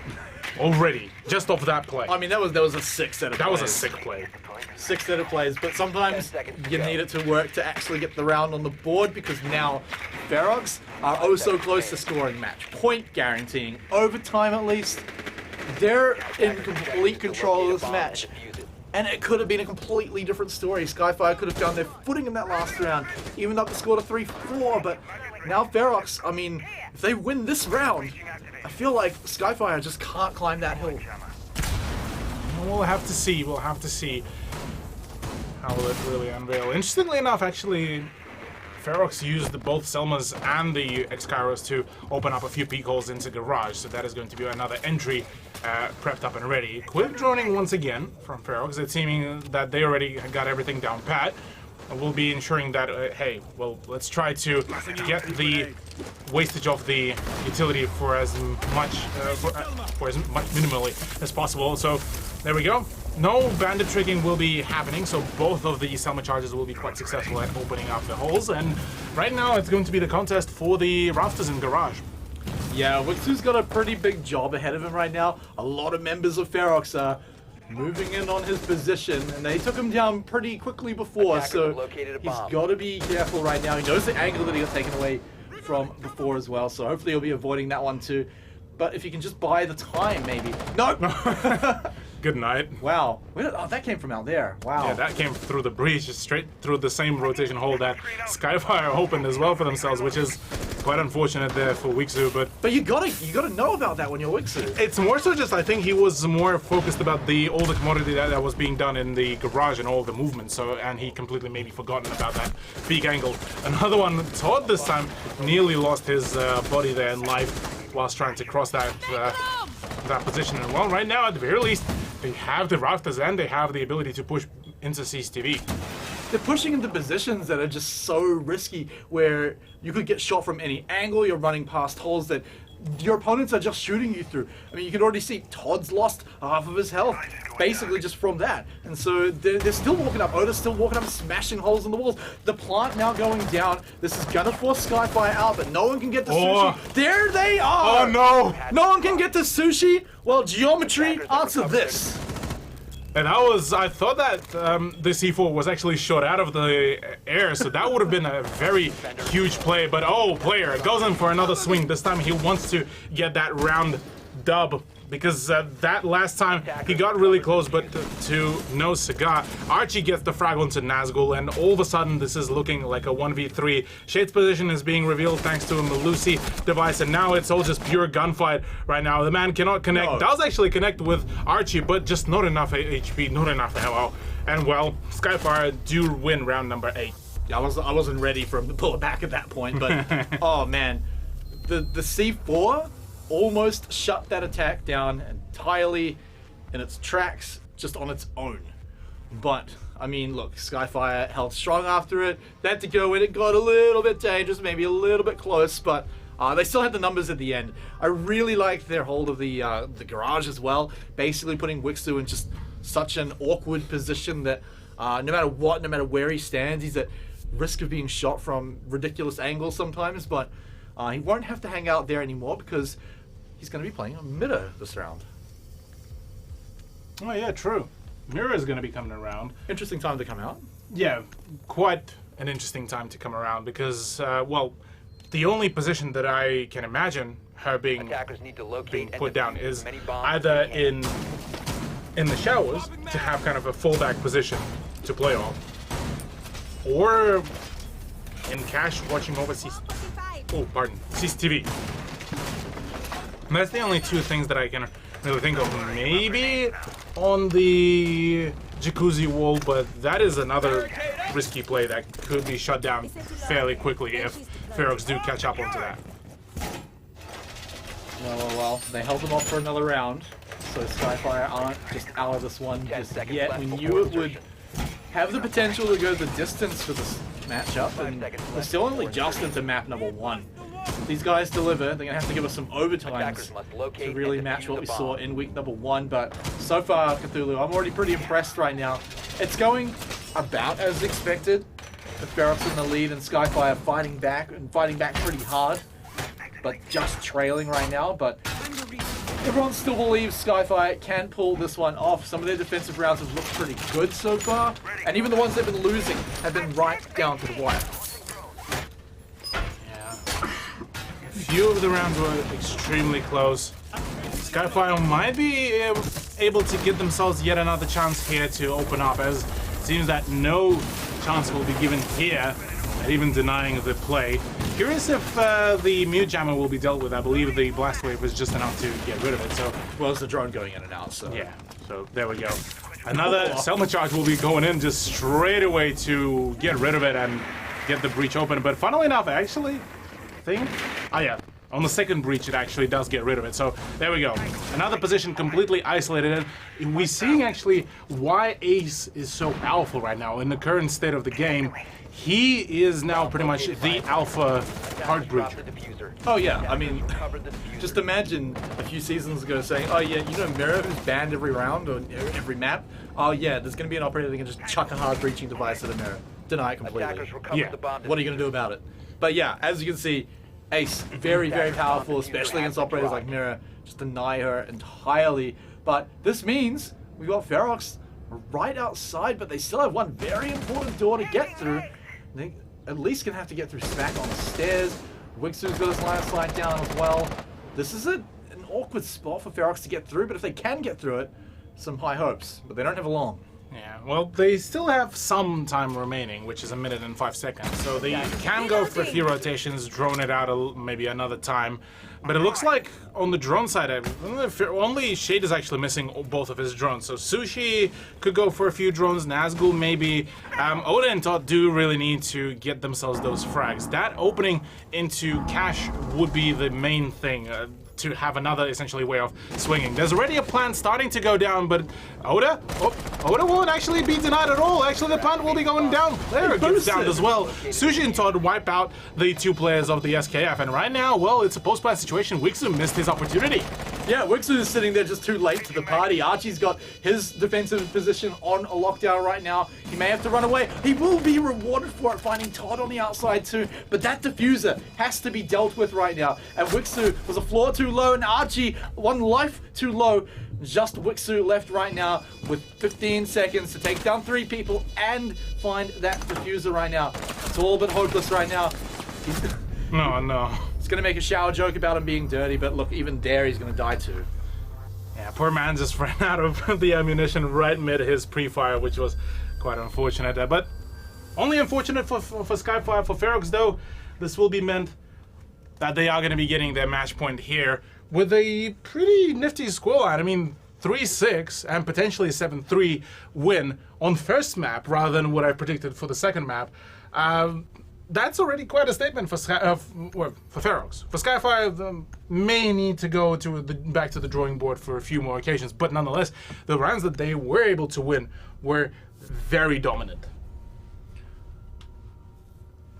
Yeah, I mean, look, you never want to be in a matchup like this where you're 3 rounds down, they're on match point, and by the way, it's Ferox as well, so it's always a terrifying team. Skyfire also know how important this matchup is. Yes. They know that, you know, a 1-1 all would be okay, but 2-0 would really secure their place on the leaderboard. they can accept a loss here. It means they can still take it all the way to the playoffs if they really want to throughout the round robin. But to take out Ferox would be the best thing ever. But it means after this, if they do go down, by the way, it hasn't happened yet. They're going to have to work super hard, make sure they get consistent results after that, because they didn't find it against Ferox. Ferox, however, I'd say nothing less than a 2-0 will satisfy these guys. Yeah, Ferox would definitely be expecting themselves a 2-0 here, given that their performance, Skyfire's performance was slightly questionable on Oregon in week number 1. And same actually goes for Ferox. Their performance overall throughout their matchup against PC4. I mean, they both got draws. They both got draws, so yeah. For Ferox, they were expecting, and would be rather expecting, a 2-0 here. Interestingly enough, actually, Shade playing a long angle, which for some reason I never thought about actually utilizing this angle in such manner. So those are some sounds I haven't even heard on the map before. You hear the street from outside, I guess, the construction, but I believe, yeah, outside the crater even. Funnily enough, Oda actually full-blown expects the aggression of the main stairs, which, well, they won't be any, at least not that I've seen through silhouettes. So, yeah, Skyfire are playing a very laid back and a very passive defense, at least for the time being. No roaming like Ferox did, so it seems like they've kind of flipped around with their approach. Usually Skyfire, we're so used to seeing them get extra aggressive about certain plays, but not here. yeah, I mean, that said though, it's not like Ferox are pushing up super far forward right now. They're sitting at the hatches. Oh no, Oda pulls out the caber, gets shot in the leg a little bit. In the meantime, we'll only take a little bit of damage though, but knows he's got to be careful now. He's got player hanging out down below, ready to stop the breach, and he got it? Yeah, he got it. So the Selma device is going to have to come out. Did he get that too? I believe so, yeah. He got it. And a frag on top of it. Well, he pays his life for it, player did, unfortunately, but the breach did end up going down as well, so all things considered, it took a little bit of utility to make it happen, but Ferox do open the door down below, so now we've got Skyfire in a bit of trouble. They may have to start pushing forward, maybe have to look for that roam if they've got anything. Yeah. Oh, Nazgul, this drone. Yeah, Nazgul's drone and the Ping 2.0 will be coming in clutch to say exactly where the position of Jaeger could be. The drone, I believe, does get spotted, so at the very least the information is only going to be temporary, but no control of a blue tunnel, which could be meaning that the push is going to be happening at kitchen and the main stairs, which is certainly going to be quite an interesting avenue to take. Sword does manage to find a shot onto Oda, so that does mean that no more frag grenades, or rather no more sledgehammer will be coming into play. And Ferox are still droning this. They haven't dropped down just yet. Shade already gets down, and right now this is not looking too particularly good for Ferox. Yeah, Wixu now starting to pull out a lot of value. I believe he's also still got all of his gas grenades left. I have not heard a single one. Maybe able to start throwing them out and buying time. There's only 15 seconds left, Cthulhu. Gas grenades or not, this is where Ferox have to go in, have to find a plant, but they are dropping, and it's because of that awkward push they've got to make. As a Skyfire pull out yet another one. They don't let the match point get to them. They continue to claw their way back. Skyfire are not particularly ready to give up just yet. They want to ensure that they get all the fighting chances here, and it certainly looks like my prediction actually still could be could be alive. It still could be there, but look, at the very least, this is a much closer matchup than I initially thought, which I am already quite happy about. So Skyfire are definitely looking like they just might be able to make a comeback here. Still a bit to go though. I mean, true. Like I said, you have to win 3 rounds in a row. They've got 1, which is excellent, but 2 more is going to be quite the challenge. I believe they've got to do it here on defense. We talked about what the bans mean for attacking side. It means Ferox are pretty much guaranteed to find a way in somehow. No Thatcher ban, no Ace is still up, so easy to find their way in. Unless the bandit player is a god. But you take a look at the defensive side for Skyfire, I don't see a bandit, so looks like they're going to be going in. I mean, you just don't want to bother at some point, right? When it's just so easy to deny. Yeah, with bandit, if it's being played right, he can be an absolute pain for the attack to deal with. But yeah, it seems that Skyfire don't really want to bother. They really want to maybe bait in the Ferox squad inside and wait for the fragging opportunities to come around. Just exactly what they actually did for their previous defense on CCTV, where Skyfire were able to really run away with a very neato win, and right at the final moments as well. So all things considered, story-wise at least, they are the ones that came out victor last time in the CCTV defense. Okay, Breacher's over on the side. Means there's going to be a few extra ways for Ferox to get inside. I mean, they're going to find most of their ways inside, but they might find the drone paths a little bit blocked by the new player. Archie's going to be blocking all that intel up, so playing in the dark a little bit is going to be Ferox. I kind of like that by Skyfire. I mean, in rounds that they have to win, you may as well put your opponents in the dark for sure, but it does come at the cost of a bandit. Saw. He's looking to turn around the corner. He really wants to find whoever that was for Ferox. Wixu as well. He's had a bit of a rough time up here in the rafters, but he's under fire once more. They're starting to drain his magnets. He's looking for the culprit. Who's been doing it? Will not find anyone just yet, but he's got the backup of Saw. So this is a good little line, but who's backing up Saw? No one. No one, so at least he only takes half of his health and can get away. But his position now gone. Wixu could be in trouble. Wixu right now will need to be extra cautious. The breach is still yet to be done, but the Excaliburs will be doing exactly that very thing. And, well, another EMP Thatcher grenade will be going in. Only 2 sets of Excaliburs have been actually remaining, well, alive, but there we go. Another set will be opening up, and that is another angle. Wixu now forced to be prone, and this is where he could be really caught off guard the moment those frag grenades start flying in, because Oda is still alive very well, and there's still plenty of utility for Todd to really start draining, so Wixu already taking quite a bit of damage, so could be extending his life a little bit longer, but right now things are definitely going to be escalating. Oh, it does find a shot, nearly gets Shade, but alas, no double kill. Yeah, but he makes it a trade, and at that point, I think that's all he was looking for, because now it's time for Ferox to move in. They've got to do it. A man down. They've lost their Thatcher. They've lost their Ace. But those two, Sushi and Shade, have done their job so far. It's now on men like this, Todd, to come in and grab the frags. But he's got 30 seconds to do so, Cthulhu. I saw before as well, Skyfire have got a lot of C4 left, and Saw is still continuing his rampage. Just Todd and Oda to go, coming from the same spot, so they can back each other up if they need to. But that could be some collateral damage from some of those C4s I was just talking about. Oda looking to peek, looking to get a shot, but that plant's going to have to come down soon. But it's just Skyfire pushing out when they know they've got more people. So why not? Yet another round keeps them alive, Cthulhu. And maybe, I feel like we could be going overtime. Here's a funny thing, though. What's so funny? Skyfire did the very same play like they did in the previous round when they defended CCTV. They waited for the push towards the plant to happen, throw in a C4, that's their first line of, well, defense, I suppose, and then have player do the run out towards the CCTV window through the construction.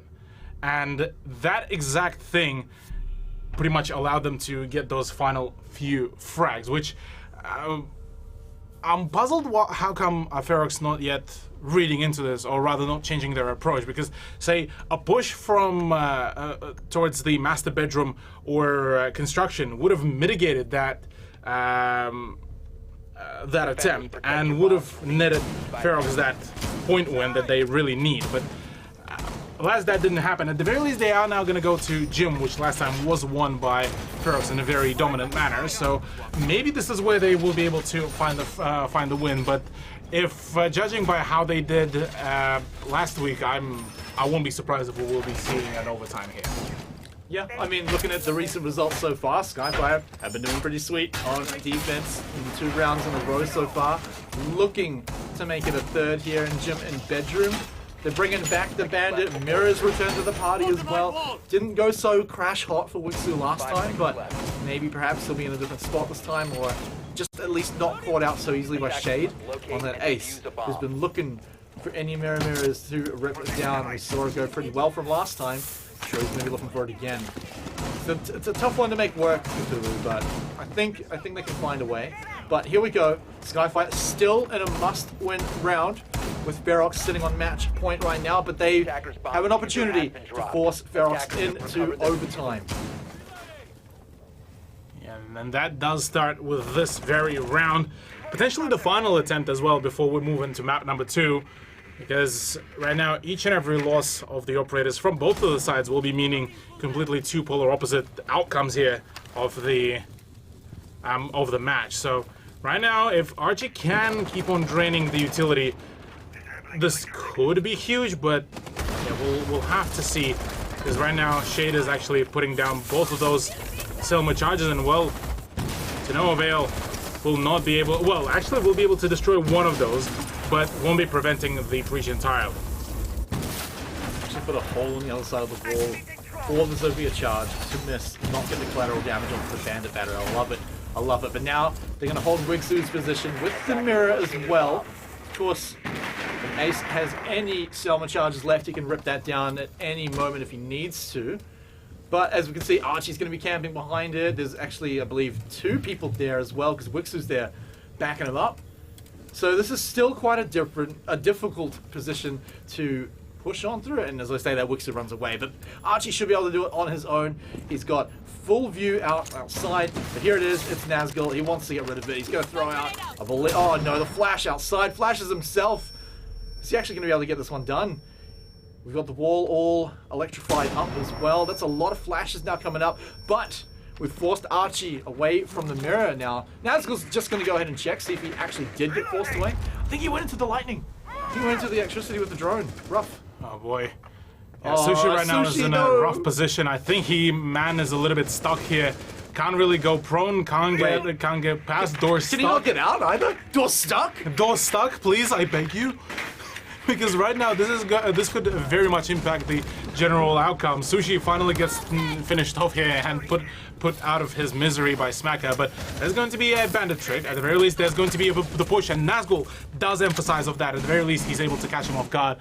Unfortunate for Sushi, he's quite upset about that. Wixu does find a shot into Todd, so that's back to 3v2 now, as Wixu does find a double kill Oda to trade him out, and now 1v2. Smacker is the last man standing. He could very much deny that. There's the damage on Shade, 1v1 situation. Grenade does come down. Oda needs to get the plan going, and he needs to stick it, and this is the most unfortunate situation because Smacker could really catch him off guard. There's the C4, there's the swing, but gets the frag! Oda, what are you doing? How does he read it in? What? What? He read Smacker like a book. What? That was the riskiest play I've seen for a long time. Pulling out the C4, but even also on Oda as well, making the push, faking in that situation.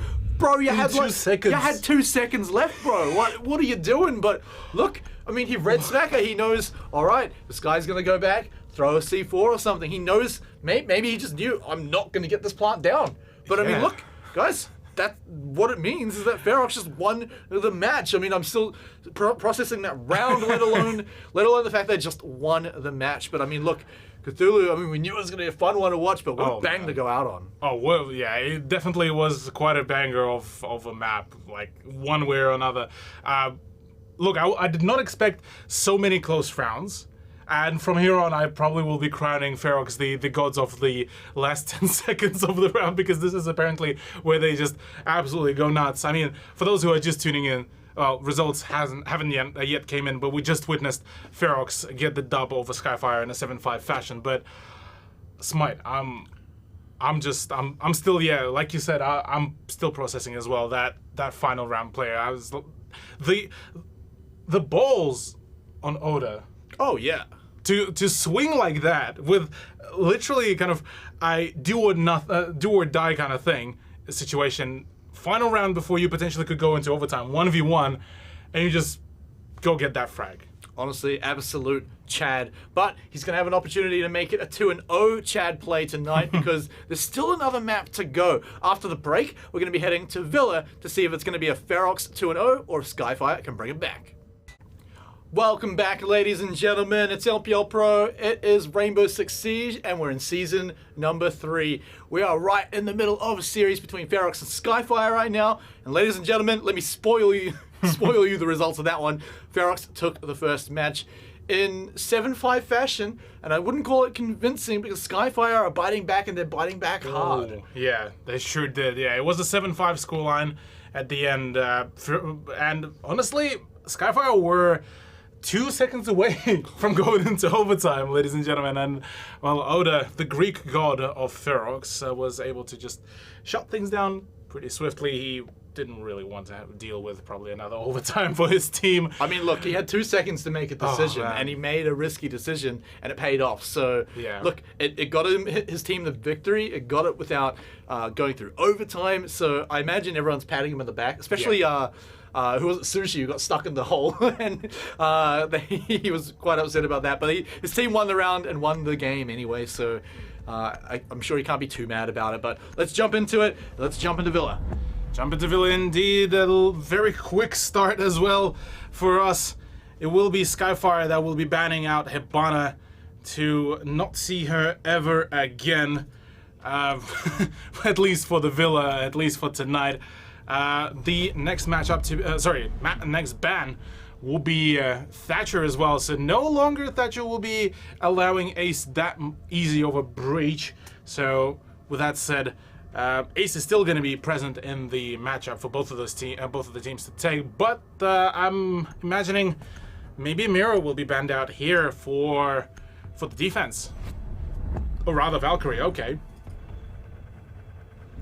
Well, with Valkyrie now gone, I would imagine somebody like Kaid, maybe a Wamai even to be banned out, given that Echo is no longer a thing. Yeah. Temporarily, yeah. Maestro maybe could be banned out, but yeah, there we go. Mira will be gone.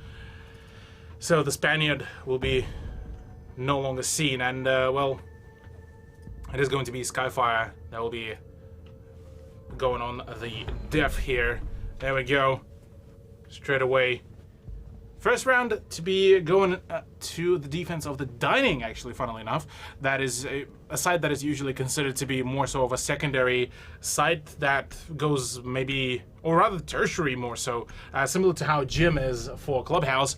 This time, Skyfire decided to, hey, you know what? We're just gonna go for our least comfortable site maybe, or maybe they made this their primary site at this point. With the choice of Pulse, actually, you could do quite a hefty amount of damage as well.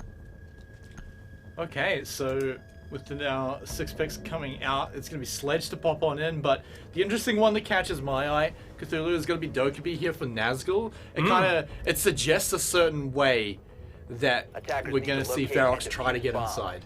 And it's, spoiler alert, probably going to involve a lot of shooting people in the head rather than opening doorways and droning. Or I mean, there's probably going to be a lot of droning too, but when you got the logic bomb from Dokkaebi, sometimes you don't even need the drone. True. Yeah, it could be one of those things to support the push once they want to go in for the plant. Also, Dokkaebi's MK14 EBR is a really powerful gun to open up the hatches, open up some of the doors, open up the skulls of the enemies. There's a great variety of things that the designated marksman rifle can open up. And funnily enough, actually, Skyfire are prepping for the vertical play. Well, based off the castle pick as well as the pulse pick. So the FBI duo could be really working out pretty well here. If they are intending to just hold, say, the Astro and the Statuary, which is going to be the 2 prime avenues for them to play off. Okay, well, as per usual, we've got player here who's going to be on the hunt with the Pulse. He's going to be looking for anyone that he can find. Of course, C4 kill's always going to be fun, but there's a lot of cheeky little places you can find it on Villa.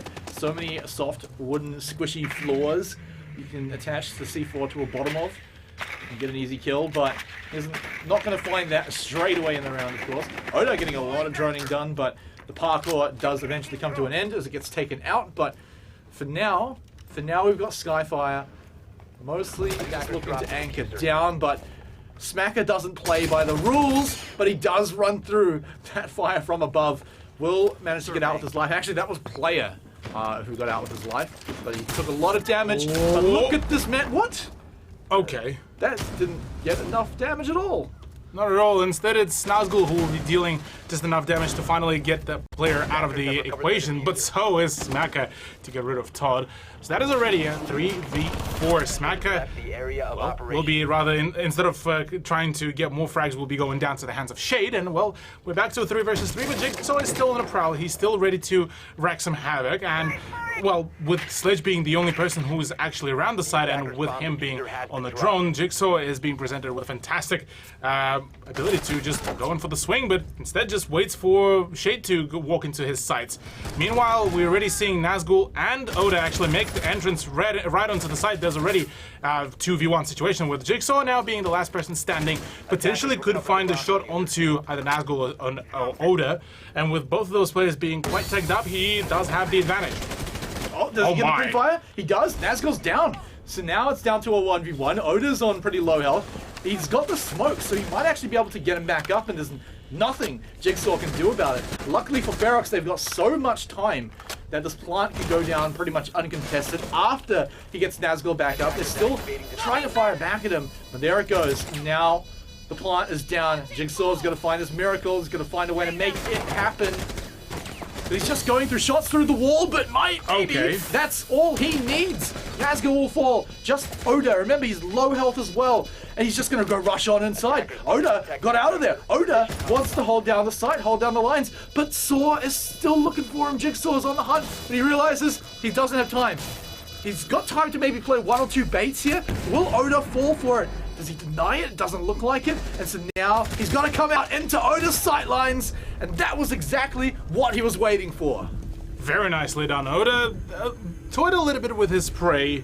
Gotta say that.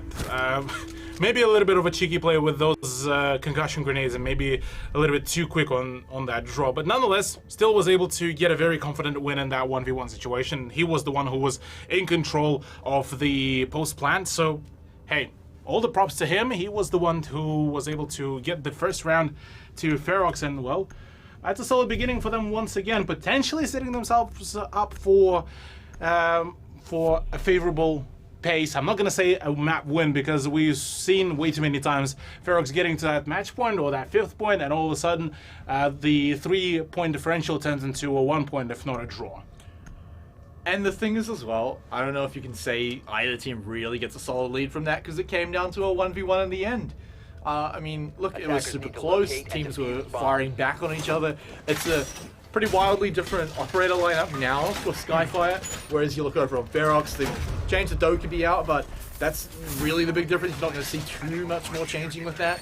But yeah, Skyfire are here to, they've got a weird little mix. They've got some roamers who want to get the frags, but then they've also got people who are going to waste your time, like Wamai, like Goyo, who are going to sit there and just say, look, you've got to deal with me, you've got to spend resources, spend time to get rid of my stuff, and then you can go through. 10 seconds to insertion. That's the beauty of the whole utility draining meta, where you just able to keep on sitting pretty with all the grenades flying at you and not really damaging you or hurting you in any shape or form. So a few really good things could be said here, but we'll have to see how will Skyfire adapt here, because Trophy and Statuary is definitely a little bit more favorable for the defense, as they can completely lock things down and force attackers out of the building. But Ferox, I mean, they did a pretty decent job at taking control initially over the side, but later on was felt a little bit sloppy there. Bomb located by attackers. So already a little bit of intel going down right now. So Ferox using their time fairly wisely. Eventually they're going to spot out Archie. In fact, they've already spotted him out. They just know they've got to deal with him. Here comes the first frag from Shade.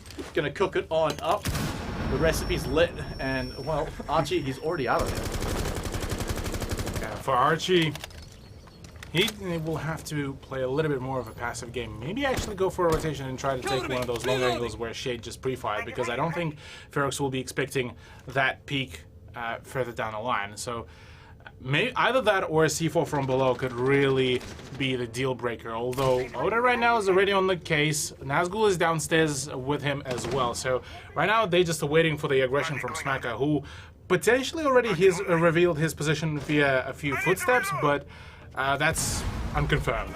Yeah, it's all probably about to change as well for Smacker. Of course, going to be able to hide himself from some drones and go in for the rush. He's kept himself alive nice and easily till this point. The only player to take any real damage at all right now. But as I say, that Wixu as well starting to get shot down a little bit too. The Vulcan shield just completely blocking anything he can do back, but Nazgul sends it on back, but it's also just a trade right now. One down apiece for Ferox and Skyfire, but Archie swings on back in, gets Sushi, and gets out alive. Takes a little bit of damage in return, but hey, that's alright, because now they've got 4. Whilst they have 4, 3 of the players of Skyfire were very low in health, and now with Archie being down, it's down to players Smacker and Wixu to do all the job. Wixu might just be able to pick up the Wamai player, the Goyo, and instead of that, Smacker and player actually find the shot. Todd finishes off player this time, there we go. There's still 3 more heads to find in a matter of 30 seconds, and right now this is going to be looking almost borderline impossible. As there we go, the moment the swing does start, Wix already goes in for the pre-fire, swings and catches Todd off guard, and well, that's all she wrote for round number 2 as Skyfire return the fire back to Ferox, who potentially maybe gotten a little bit overzealous on attempting to finish off the last remaining players. Yeah, and big props to Smacker in that one, staying alive for a long time, coming back to not only bring back one of his allies, but take down the person trying to finish him off as well from downtown too. So look, the man is having a really great night so far. He performed really well back on Clubhouse, so it's good to see him come back in here on Villa as well and pull out some of the same stuff. But again, Cthulhu, we had a round that went right down to the wire, so it still feels like both of these teams, small differences could change it either way. Now here's the thing, what we could be seeing is the Iana pick, which is somewhat infrequent, to say the very least.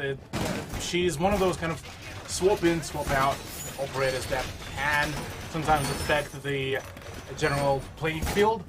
And with the fact that she's bringing in the grenades plus her holograms can be called technically as infinite drones, she could really bring in the information game up to a whole new level here for Ferox, but that remains to be seen, because now that we are going into AVG, Skyfire are actually expanding their utility almost towards the trophy and statuary, trying to shut things down, trying to force them off a few of the positions, and well, maybe force Ferox to drone up ahead for a few more times to waste a few more seconds more so passively rather than actively. And you can tell Ferox, they're a bit messed up from Skyfire and their roaming, particularly Smacker. You don't want to deal with it, so bringing something like Nazgul on Nomad is going to be really nice. You can leave it with the air jabs nice and behind you, stop any kind of roaming, whether it's Vigil or not. You know, it doesn't matter if a drone can see it, the air jab is going to knock you on your ass no matter what. So now we jump right in here to see if Ferox are going to be able to take even the first step inside just yet.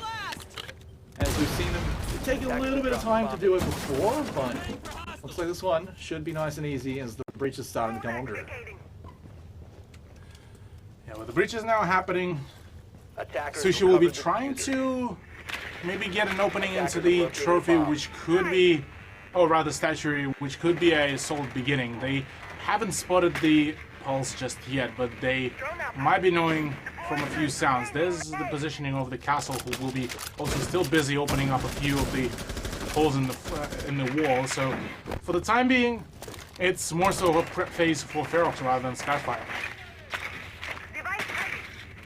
Yeah, I mean, look, Ferox are actually getting a lot of information done right now. Sushi just dancing around the site itself, seeing absolutely everybody. But is he going to be able to act on that information? Because it's Skyfire that come out, swing in, get the first kill onto Nazgul, and then they even turn it around. It's still a trade, because Ferox have brought it back, and now they're storming the site as Todd gets another one up, as he takes down a Jigsaw. Players have to boost it out of there. Shade somehow getting out of there alive. with just a slither of health remaining. But Ferox, now they've got a minute to clean this one up, get the site, lock it down, and make sure that Skyfire don't bring back this 3v4, but player, oh no, that could have been his ticket back on in, but he turns around, doesn't even pay attention. He is trapped. Yeah, I was just about to say that the diffuser was dropped as well in the art room, which could have been a massive issue, but it seems that it didn't phase Ferox in any shape or form. There's a swing by the hologram, which does reveal the position. There's a pre-fire as well coming out from the punch hole, but to no avail, no, just barely any damage. And, well, Wixu is prepared. No, the suppressor does not help at all. No shots connecting onto Oda. All down to Smacker. Does find a shot onto Shade. 1v3. Still 30 seconds remaining. He could potentially deny the plan, but Plant is actually going down in a very safe position. There's a swing by Todd, which will be ending Smacker's run. And, well, round number 3 to go into the hands of Ferox in a much more dominant manner comparative to what we saw in round number 1.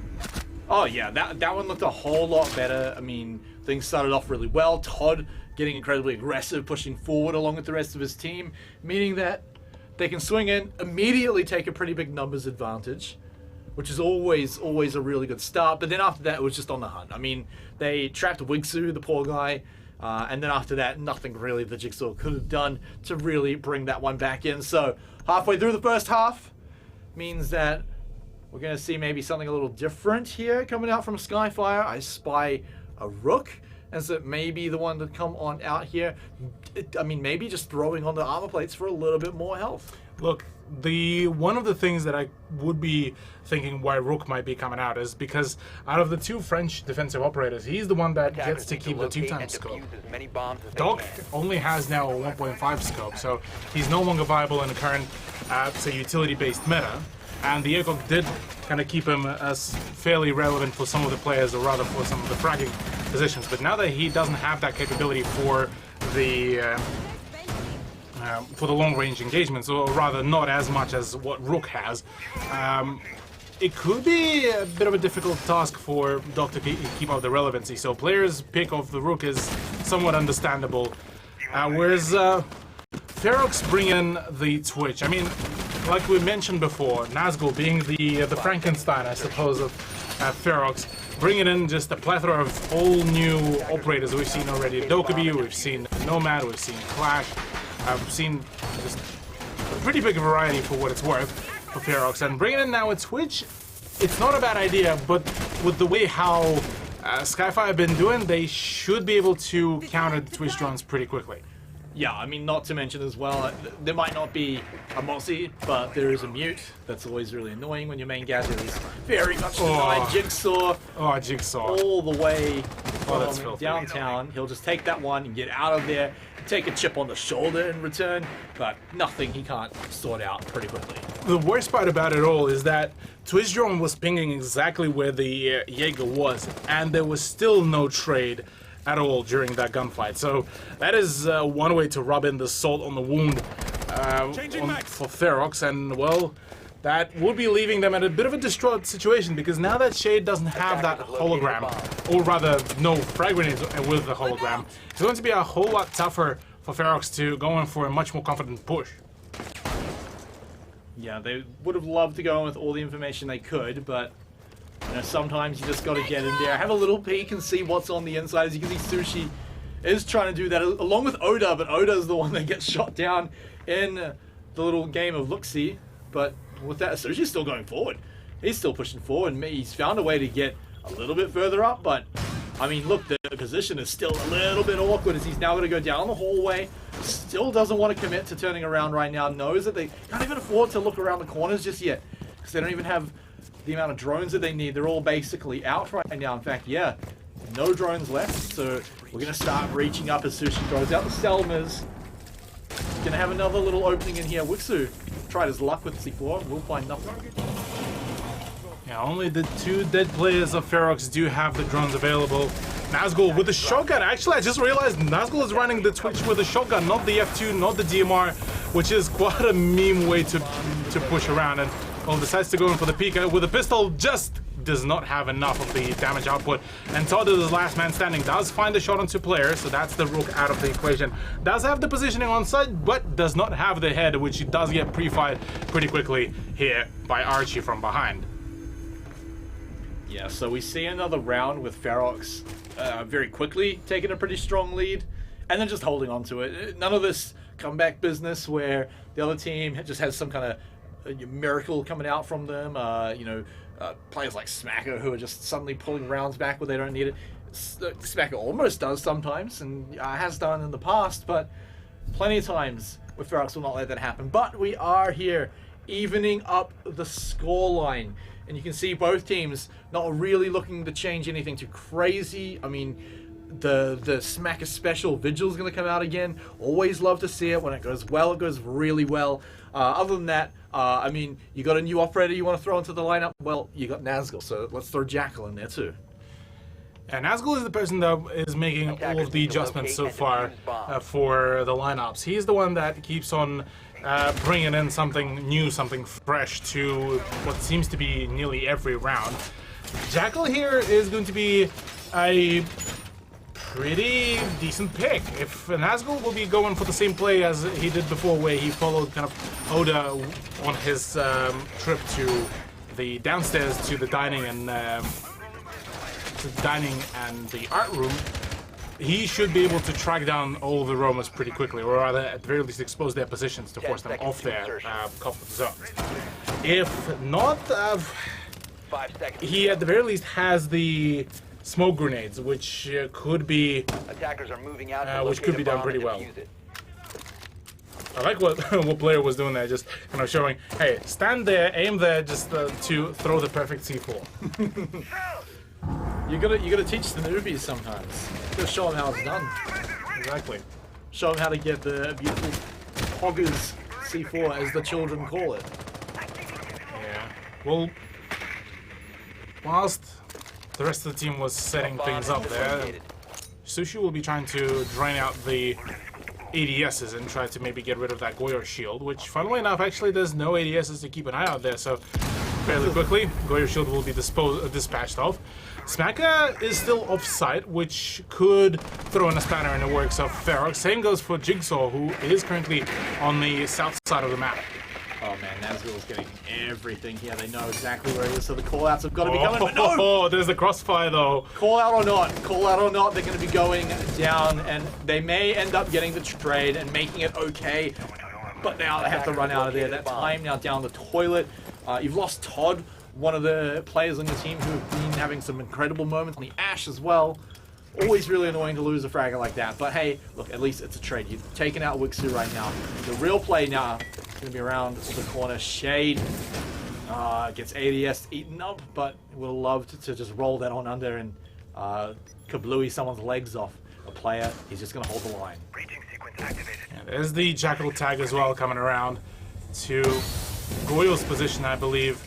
Jackal will keep on confirming that there is the defensive operator with the Vector ready to peek out and dish out some more punishment. Nazgul, meanwhile, does manage to find a shot onto a player who was holding very defensive position. Shade, fantastic angle holding as well, but there is a flank into Astro. There will be a pre-fire, but no, oh, so much damage being traded around, but Smack is able to come out victorious. Plan will be starting to go down. Jigsaw gets the better of Nazgul. Now it's all down to Shade and Sushi, 2v2 situation, but the health advantage is there. Shade finding the shot onto Smacker will be guaranteeing that it's a 2v1 situation, but Saw, he can pull out those clutches, and right now with so many angles being contested right now, Saw, fantastic play, but Sushi being very precise about his shots, being able to shut it down, nearly gets stuck at the end screen in the wall, but nonetheless, that's a win, that's a round, and that's a 3rd point. Yeah, maybe getting a little worried there near the end, if you're Skyfire. Sorry, if you're Ferox. But yeah, having Sushi there at the end just for the crossfire, they knew where Jigsaw was, so wasn't going to be a problem, at least in the 2v1. But hey, just like this matchup has shown, pretty much every single round, you can't fall into that sense of comfortability. You can't just say, oh look, we got the 2v1, we got the 3v1, and it's no problem. No, it's always a problem. And to this point, it doesn't even feel like the player that's left alive even matters, right? Yeah, you're going to be scared of someone like Smacker, but I mean, anyone left alive on that lineup can be scary, can steal a round back. Correct, yeah. Saw was very close to doing so, but alas, Ferox was just a little bit one step ahead. But here's an interesting thing. It's Mike. Oh, yeah. Skyfire elected to go on to dining and kitchen. The side that throughout the whole defense both of the times that was defended was lost out to Ferox. Now, why would they pick that if they've lost it? Partially because, well, they don't maybe want to play around the living room and library. Another thing is just maybe they just believing that third time's the charm, maybe, because whilst the first round did get pretty close to them winning it out, second attempt on dining was it's a 1v. It was a 1v3, fairly dominant play from Ferox. So maybe Skyfire have a different idea, although the lineup doesn't suggest the very same thing. That cut was so weird. It went from someone reinforcing a hatch to a wall, and so did the wall animation on the did the wall animation on what I thought was the hatch. So I thought it was some weird bug, and it looks super weird. But it's, you know, when you're playing Portal 2, you opening up mid-flight a portal somewhere else, and you essentially flipping from flying vertically to flying horizontally. Yeah, it plays with your perspective. Yeah, and it's yeah, it confused me a little bit, but hey, well played, Guz. Yeah, well played. The Observer definitely got me on that one. Shout out to Guz. Shout out to Todd, though, as well. Just as important as he picks up the first frag. Wait, they're already on site. Wixer as well. They're moving it. They're going full send. Sushi gets taken out as he gets rid of Jigsaw. It's already a 2 versus 3. All of a sudden, all of the advantage has been completely lost out. There's 1v3 now, and the DEFUSER has been dropped. All down to Oda, the Greek god of Ferox, might need to try to clutch up, because whilst the initial beginning of that round was absolutely phenomenal there for Ferox, any further advancements were completely and thoroughly shut down. 6 rounds in the magazine, and those will be expended. Now gonna go through the long reload, but still a minute 30. So Oda can elect to try to fall back to the side, but he knows that there is presence up above, so equally he will be forced to play at a very dangerous angle. Coming in from above as well. His time is certainly limited here. Oda knows the jig is up, so he's just going to go in for a little bit of a Hail Mary play. He's just bombarding them from close range right now. Actually turning corner, smacks out Smacker there, but of course, you got more than one player. They're going to make it a trade, and so they still managed to pull that one out there. Skyfire evening it up. Still certainly not out of this one just yet. What a weird round that one was. Yeah, that was definitely an odd one, just for that fact that Skyfire, or rather Ferox, just went in for a rush, which is quite highly uncharacteristic for them, and well, did end up resulting in an L on the round, which does put us in a draw. On Ferox's map pick, I get the very big vibes of the first week here, Smite. What are you saying? Well, we didn't get overtime in the first one, so in map 1, so we didn't go all the way.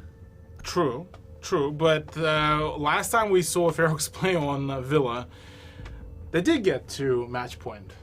But after that, we saw the overtime as well, so I wouldn't be, again, I'm going to say that I wouldn't be surprised if we will be seeing an overtime, because the way how things are currently working out right now, Skyfire are doing a phenomenal job at, did a phenomenal job at the defense, whereas Ferox kind of just been tumbling around for a few rounds. Although, like I mentioned before, their trophy push, their dining push previously until round 6 were well coordinated.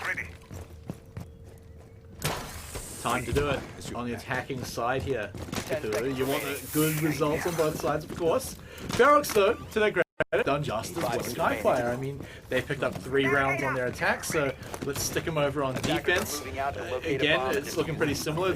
Last time, though, we saw Skyfire toy with the idea of a clash. Ferox have actually picked it here on Villa. Yeah, Skyfire deciding to, well, rather not Skyfire, Ferox will be bringing in the clash. But yeah, Skyfire are going to be bringing in the Capitao that could potentially be the big change, or rather just the right counter to Nazgul's clash play. Banned on Clubhouse. Yeah, and the Capitao being banned on the Clubhouse couldn't really do much about it. There's the first attempt at the Selma charge. Will be pretty much instantly breaching, because, well, there's nobody really to prevent those breaches to happen. Yeah, what are you gonna go do? Pull it off? Like, just But it- grab it with your hands? But here's an interesting thing. They actually use that Selma charge in Trophy, which is fairly far away from the actual site. As Todd just, I don't know how did he ran not take away any without- damage? I don't know. How did he run away with no damage whatsoever dealt? But, oh well. Well, he's kind of giving away his position down here, but at the very worst, it'll be scaring someone away for sure. But yeah, he's dead set on checking down this hallway, so he's going to be locked down there for now. Smacker, though, has certainly been a man to be watching throughout tonight's series. He's been having a pretty good one here on Villa as well.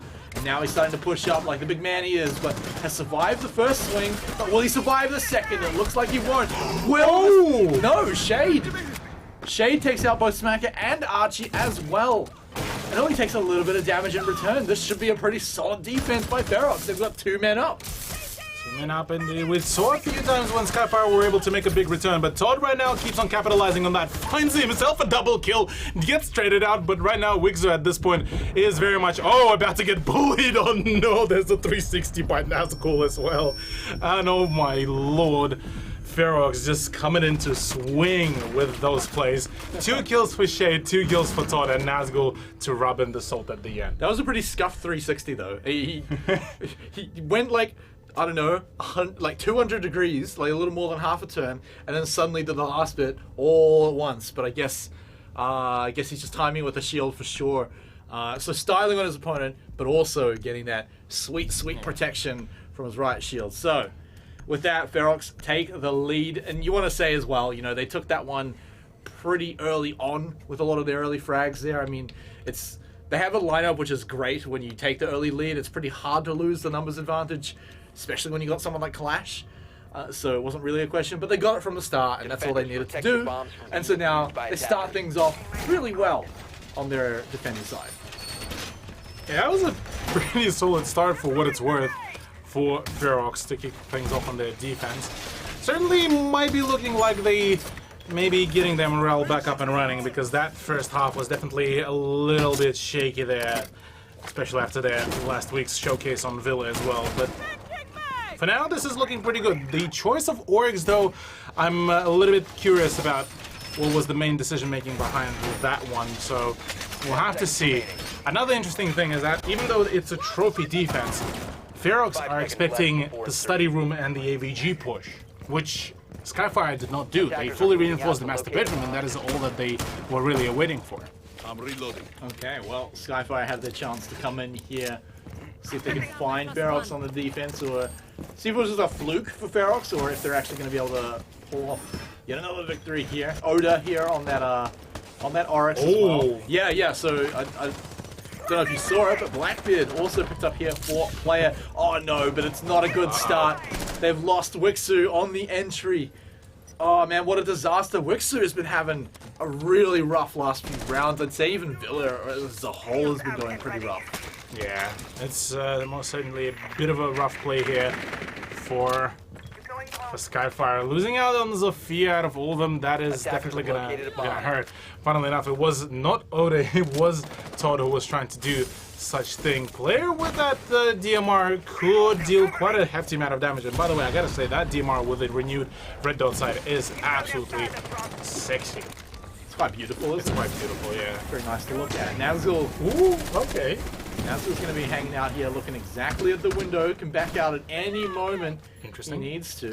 Look, he's got eyes on 2 entry points, basically 2 people as well. He's moving forward here.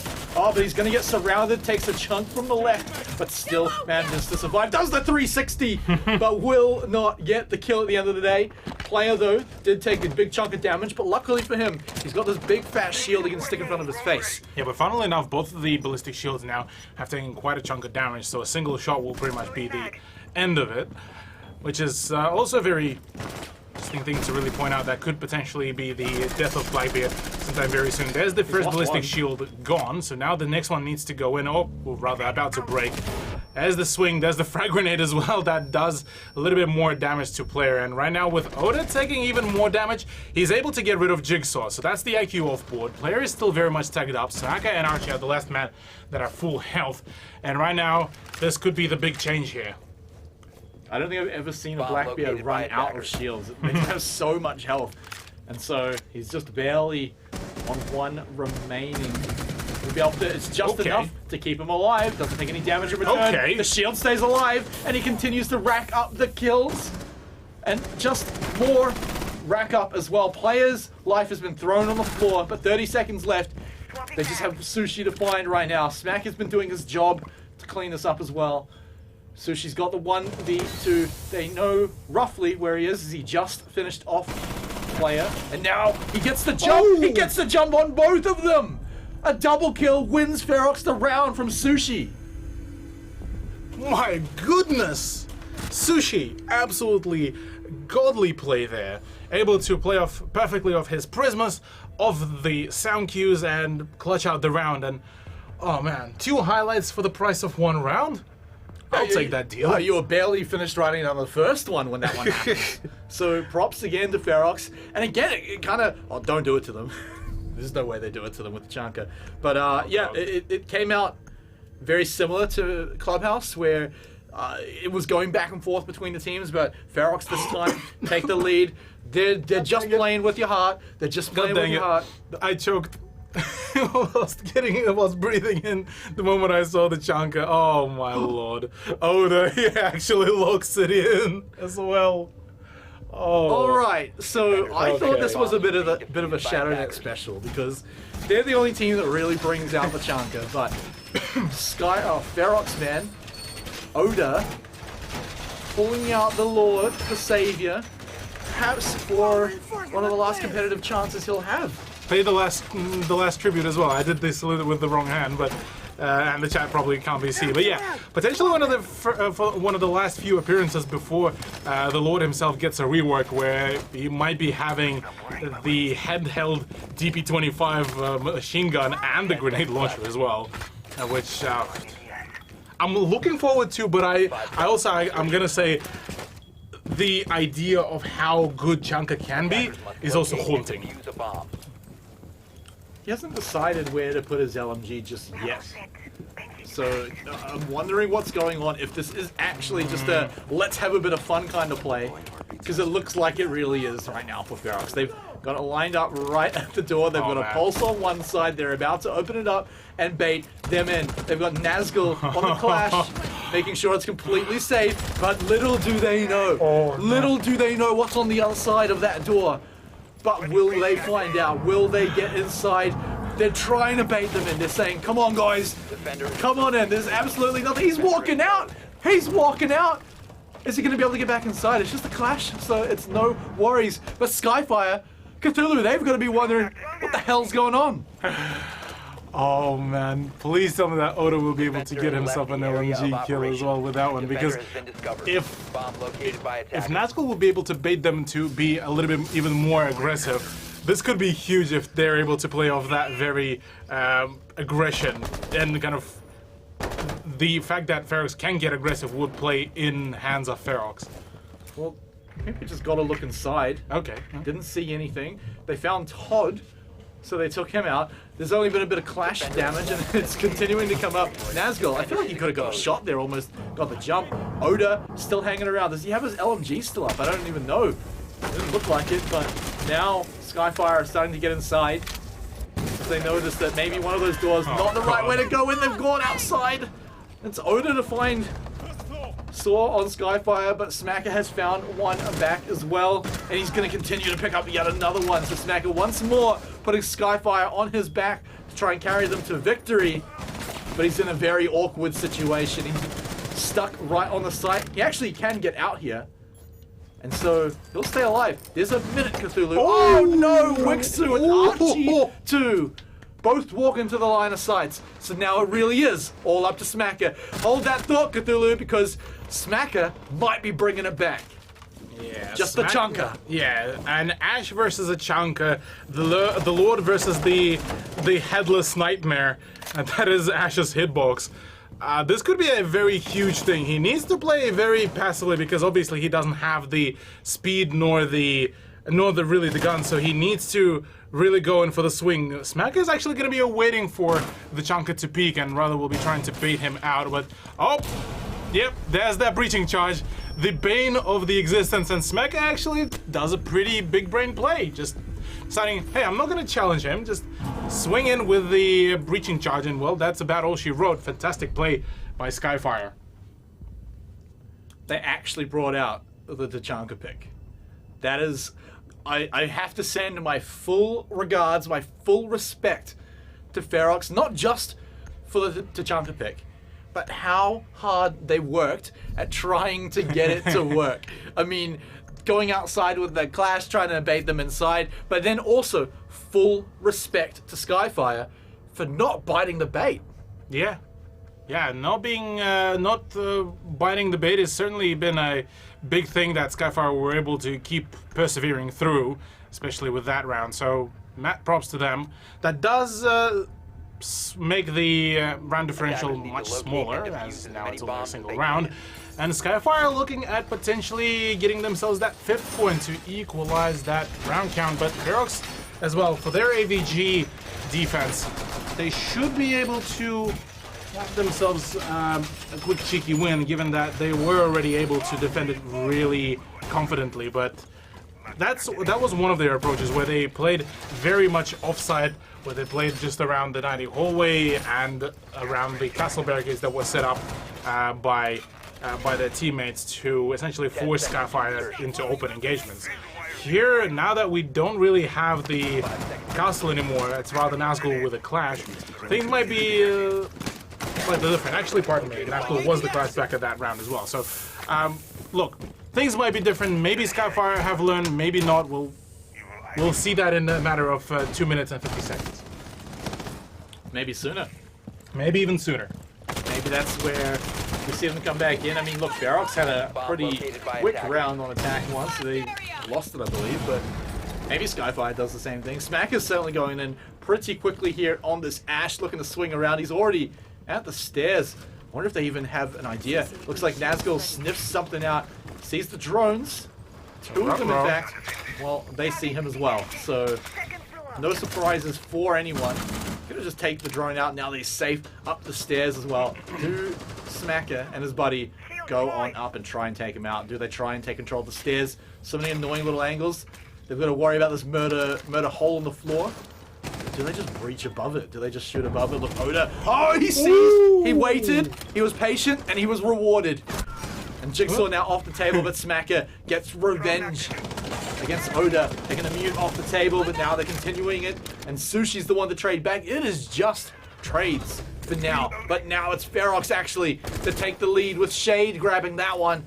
This could be all over. This could be Ferox moving on to match point because Wigsu is in yet another difficult position. Wigsu and Archie stuck outside, and they have now got a monumental problem walking out the door. Yeah, there's now a Clash in that, but the frag grenades will be coming around to try to fend the Clash off the position. Clash is still going to be there, but Shield will be, thankfully, for the British operator, protecting her from that position. And right now, Wigsu is playing a very dangerous position here, but Nazgul will be down, so at the very least, it's back to a 3v2. Minute to go, so Ferox right now are playing a very odd game, as they just gave away 2 more lives. It's back to a 2 versus 2. Yeah, I think they were trying to buy time with the Clash and not really worrying about the risks because, hey, they just have to run the clock down. But very quickly, Skyfire have wrested back control. They've taken the Clash out of the picture. That was the biggest time waster they could have worried about. They have to be careful, though. Wigsu, barely any health. Even Archie, not full health. And they're still, Wigsu at least, still yet to get inside. Archie has snuck on in. Is he trying to play it quietly? Is he trying to get through? Because the smoke is now gone, and he should be in trouble. Archie, though, actually was not inside. He was hanging outside on the roof, but 20 seconds now, and suddenly that timer started to really run out. Archie is sprinting in on this ace. He's looking to see if he can get the jump on them from the stairs. 10 seconds to go. But Ferox, they smell it. Oh, Wigsu! No, he didn't see the feet. He didn't see it, and so he runs into the crosshair along with Archie. It probably wouldn't have made a difference, Cthulhu, but I mean, it's got to feel bad for sure. Yeah, Skyfire, for that matter, only a few pixels away from winning that round, but alas, couldn't really happen. Ferox, though, do claim themselves a match point once again. 1 round away from claiming the victory, but this time only a 2-round differential before we're going to be seeing overtime. And, well, if judging by how last map went, we might just be seeing 1 or 2 more rounds to be taken away by Skyfire here. Still, a 2-round advantage is a 2-round advantage. You have to win True. now 2 games. You don't have any room for error. If you're Skyfire anymore, you are going to be in a whole lot of trouble. So once more, we're seeing that annoying team composition come out from Ferox. You've got the Clash, you've got the Goyo. Melusi. Of course, Melusi's going to stick around. That's just more to worry about in terms of time wasted, utility wasted, Attackers need to dealing with locate their and defuse utility. bombs. And so it puts Skyfire in an awkward, tricky position where, yeah, I mean, if they play normally, it should be all right. Like, there's nothing too scary about this comp, but it's very easy to slip up, run out of time. Yeah. Just exactly how Skyfire ran out of time last round. Still quite a fair bit of utility that could be used back then. For now, though, Shade will be bringing in a smoke. I believe he played smoke last round, but got traded out fairly quickly off his position. So here, if he's able to stay around for a little bit longer and not die to a few of the cheeky pre-fires, he should be able to make quite the difference there as well with his smoke grenades. But, oh, Sushi, what are you doing, man? Why? It's more so not what are you doing. He's going for a spawn pick, but why, though? No, I like it because they're the one that has room for error. If he gets shot out of this, then it's okay, cool, we'll go to another round. He gets the shot here, suddenly they're a match point round, the 5v4 from the start. Hell yeah, that's exactly what they're looking for. Nothing does end up happening, at least for now. No one ends up dying, no one ends up trading, so at the end of the day, it's nothing, but there's still that wall of utility, that wall of annoying operators they have to get through. And speaking of it, here's the Queen, it's Clash. Nazgul's going to be sitting at the door again. Going to be just locking it up instead, though. Notices, hey, nobody's coming through this way. I'm not going to solo hold anyone, so let's get back with the rest of the team. Skyfire right now will need to be extra careful. They want to make sure that they do not lose a single person here within this round, because otherwise this could be slowly spelling demise for them. So, won't be able to really do much about that one single ADS, but at the very least there's some, well, rather not ADS, Melusi device. And with one of the Goyo shields now out of the equation, Ferox might be having a little bit less ground to really play around. Rixu, meanwhile, will be trying to maybe get an opening on the scoreline from the bathroom, but to no avail just yet, and rather Nazgul will be trying to protect his teammates from any kind of crossfire that could be held as... Oh, that's some charge that I don't think will be... Oh, it will be successful, okay. Nazgul, though, you can tell, he's learned from last time he got shot from that window, and so will easily cover each and every angle that they can be coming through. He says, look, one's here, I'm getting beaten up, but at least I saw them, and I get out alive as well, so... Skyfire may be able to step inside, but not without Ferox noticing. They've lost Sushi in the meantime, though. So this is actually starting to go downhill very quickly. If you are Ferox, the Clash might be walking around doing whatever it wants. But at the end of the day, Skyfire just killed everyone. Yeah, right now this is very, very fast pull apart by Skyfire, and a flawless round out of all the things. A one-way to shut down the momentum that Ferox could have maintained for themselves, and well, that will be pushing us to the full 12-round regulation once again. Only one more chance for Skyfire to get to the overtime. They were in this position last time, though, Cthulhu. They were here before, and Ferox still won out. They still didn't let them go to overtime. This could be a different story, though. This could be where they bring it back. We're on Ferox's map pick, and yet it's still looking very much the same. So, Ferox, what are they going to pull out here for their final round? I'm not too surprised to see the Clash return. I think it's been doing a good job. I think the value from it last round just was more of a matter of Nazgul being on the wrong side of the map, which is unfortunate because it happens. Yeah. For me, though, it's more so a question of why all of a sudden a change, more so in the operator picks, because we do see Oda and Sushi swap over from the 2-speed and the 3-speed operators to down to fully chunky 3 armor operators, that is the Kaid and the Maestro, and which could potentially tell us that Ferox are no longer planning to play a roam game. Rather, they are going to be playing a very large anchor game potentially, and maybe having Shade and Todd to be the only two roamers. You could kind of see it before. 10 seconds left before They were sort of insertion. playing that way before, very anchored in a bit of a line. 5 Didn't mean, seconds of to go. course, that Nazgul had to go kind of alone when he started pushing forward on Clash. Attackers must And everyone locate else and did defuse get the taken bomb. apart, but can Skyfire do it again? Because they, once more, got to win this round. Even just take it to overtime, they're not even guaranteed the victory if they win here. They still have a way to go after that. So, Shade, he's going to be sitting here on the Malusi. Is he going to be waiting for someone to come by? Is Shade going to be the roaming operator this time? And it looks like that is the case. Are they going to hunt him out? I don't think he's been droned out at all. Todd and Oda actually coming over to back him up as well. So Ferox is starting to come up and beat Skyfire in their attack. Yeah, right now Skyfire doing a pretty decent job of avoiding all of the roam that Ferox been bringing on board. Right now, Ferox need to make sure that they don't give away as much information or as much ground as possible, but it seems that Todd, instead of trying to find that drone, will be rather falling back from his position and maybe trying to go for a vertical plays, which, funnily enough, Skyfire are not. They're already just about to swing right onto side end, with the drone confirming that very thing. Well, free real estate has been granted. Let's move on in. Let's get the couch, get the fridge, move in the new microwave. Site should be looking like it's Skyfire's. They do want to clean it up first. They're going to send in the fumigators to get rid of all the traps or the annoying ADS. But there's been a murder on the property, Cthulhu, as Shade takes out Saw. And now all of Skyfire's moving plans are starting to fall apart. They do have 4 people. They do have half the round. But now they're going to find all those pesky electronics on their own. Yeah, with Saw now off the board, that's one of the big fraggers gone, but there's still full 4-man set of Skyfire players. Smack is still very much alive and well and should be able to frag out quite substantially, but he does not know about the position of Todd and will be punished for that very thing. The lack of information is certainly hurting Skyfire here on this very round. Player is ready. He knows that there's some presence on the Astro stairs, but he does not know about the crossfire that is being set up by the Maestro.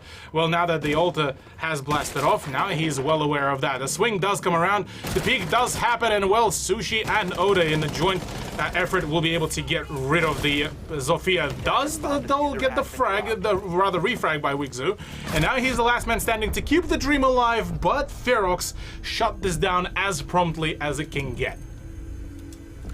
And a victory coming out for Ferox in what's arguably one of the harder matches here in the round robin.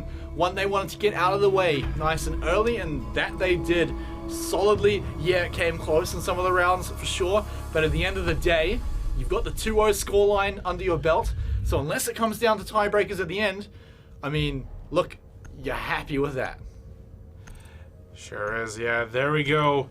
Quite a large amount of players actually had the double-digit amount of kills, really, and big props to Ferox. That is definitely a massive improvement from what we've seen from them during week number 1, and well, that will be definitely getting themselves a nice set of, I believe, 3 points, if I'm correct. It'll shoot them up the leaderboard. Yeah, it will for definitely sure. shoot them up on the leaderboard, and will definitely force whatever the team that will be trying to contest for that first place to net themselves also a cheeky win, because otherwise, yeah, the Ferox will definitely be solidifying their position here quite firmly. Yeah, Skyfire, though, unfortunately, have to take the L this week. They're going to have to sit basically, well, in the same spot on the leaderboard, but watches all the other teams shoot by them. But hey, it's only 2 weeks into the round robin. They've got following weeks to catch on up. But we still have one more matchup today, Cthulhu. PC419 versus Exto Gaming. This one is also going to give us a really good idea of what the leaderboard's going to look like. So make sure you stick around after the break, because when we return, we're going to be coming up with that match. Welcome back, everyone. We're still here, and we still have one match to go. It's LPL Pro Rainbow Six Siege, and it's season number 3. My name is Smite. This is Cthulhu. We've just had a pretty banger series 1, Ferox versus Skyfire. I mean, look, I'd say we've been waiting all season for this one, but I mean, really, we've just been keen from it for the start, and we're only 2 weeks in. But look, Ferox got the 2-0. gives us a pretty good idea that, yeah, Ferox is still sitting up there just a little bit above Skyfire right now, because Skyfire brought it close in both of the maps. 7-5 in both the scorelines. Yeah, 7-5 for both of the maps is definitely quite a showcase there for Skyfire, and unfortunately for them, couldn't really grab themselves a win or even push it into overtime, but still a very formidable performance there from them, and will keep us keeping our eyes out rather for them in the coming days. But with that matchup wrapped up, it's Exto versus PC419 to be played out. And this one, I think, will also be a pretty interesting one, just for the sheer fact that PC419 really were able to perform a pretty good game during their matchup against Ferox. Yeah, I mean, look, exactly, right? Both teams ended up getting the draw yesterday, so looking pretty good. Like I said, it's also going to be a pretty good reflection of what the leaderboard's going to look like. Whereas the first match kind of told us, like, first, second, maybe third place sort of team. This one's going to show us, first off, whether Exto or PC419 kind of belong in that top 3 conversation, but also kind of where they compare to each other and whether they're going to be, 4th, 5th, or like top 3. That's really what we're going to find out. But Cthulhu, let's waste no more time. Let's jump into our first match. Let's take a look a little bit closer at these lineups. So first up, we're going to take a look over at PC419. And you know what? Last time they had 4 bald men. This time they've got 5, because Shaq is now sitting there on the roster with a beautiful photo, I might add. I honestly love the players for doing this. Tesla, Pun, Steffi T, and Vlad. I read these guys backwards this time because you should know their names by now. Yeah, all of those players have been working with each one another to make sure that their overall coordination and the chemistry between each one another has been on point. And well, exactly that has been seen throughout their matchup against Ferox as well. Here, this is going to be their proving ground to show that maybe their match against Ferox was not a fluke. Maybe indeed. Let's take a look at their opponents, though, because these guys were the terrors of the round robin last season. It's Exto Gaming, Mitchie Oblivion, Ed Pan Sawyer, and Geordie. Again, all names you should be recognizing. Oblivion, a bit of a newer addition, but man, this guy has been incredible as well. Yes, Oblivion was by far, in my opinion, one of the MVP players throughout the previous week. At least for their matchup on Wednesday last week, and that man was popping off, absolutely just huge with some of those plays. So big props to him, and yeah, really nice addition to the Exto roster. Yeah, look, and as well, once more, looking at more of an individual level, I think Oblivion's actually in our key player matchup for this matchup. So Correct. Let's take a look. Yeah, there he is. But he's also going to be up against new man Shaq as well. He's been added to the roster. Looks like he's now a permanent member of the roster as well. And I'm so pleased because his performance last week was excellent. Yeah, Shaq, I mean, he's one of those players who has quite a history in the ANZ competitive scene. He was part of the one of the Mind Freak rosters, one of the rather latter iterations of it. But he is a very formidable player, and with him being one of the top fraggers for his game against Ferox last week, he pretty much became an instant pick here for the head-to-head. All right. Yeah, look, these guys, I expected big things from the teams, but I know to be expecting big things from new players coming into it. I mean, it's great to see them fit so nice and easily into the roster. Now, speaking of the match coming up, Cthulhu, I hope you've got this one ready, because look, we talked to both of the teams before the match to see how they were feeling before going in, so let's hear what they had to say. Second map, Skyfire smashed it. Like, they just Finally get finished off, and there it is.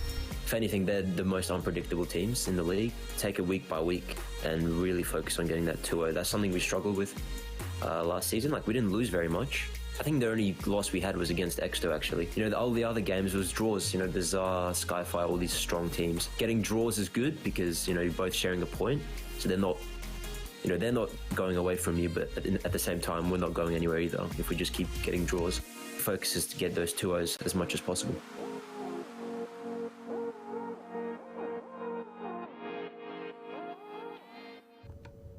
I mean, look, you heard it from the man himself. keen to get the 2-0s as much as possible. But it starts tonight, and he said it was Exto that was a team that they're potentially worried about. Yeah, and well, they get to verse them fairly early as well. And look, potentially the PC419 could run away with a dub. Potentially it will be Exto, because both of these rosters looking pretty hot right now. But we also talked to Sawyer, and he had quite a few choice words to say as well about their Season 3. Originally, I said PC were probably our biggest threat. I still think they are, mainly because they can counter a lot of playstyles. Well, I believe they can anyway. I assume they can, compared to a lot of teams. So yeah, that's the main thing. Going in to versing them, just got to be able to adapt when it matters and not get stuck in one play style. A few of them have been a team for a very, very long time, even when they used to play in Fearox. And they were a very, very good team in Fearox. I believe they won one of the seasons of LPL. So yeah, I mean, obviously the number one goal is to win it. I think apart from that, we just want to put each week, we want to put in a performance that we're happy about. And yeah, obviously making top 4 is the first priority. And then once you hit playoffs, I think anyone can win it. So yeah.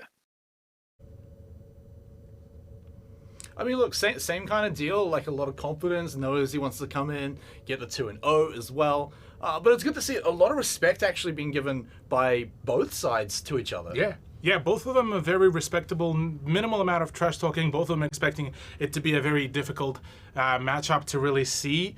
And, well, both of them are, well, they would love to get a dub, but I don't think it's in the realm of something impossible where we could potentially see just a draw. And then no one's happy. And then neither of the teams, really, but, well, 100% happy. Although I would still would think that getting a point at the very least each wouldn't be as particularly it would take the sting of losing out a little bit, I think, because both teams would see a draw as probably a lose. I think they can Kinda, be yeah. okay, I think, but this is the one. If they come in and get a 2-0, then this is where they suddenly take control of the round robin and put it in their hands, right? They don't rely True. later on. They're not sitting there saying, all right, well, we're in, but we need, say, PC419 to lose to ShadowNet or something like that. You don't want to be in that situation. Sorry, ShadowNet. no BM there, but you never want to be in that situation where it's out of your control. But I want to talk about the match. I want to get into it, but we have one more thing to do before we take a look at that.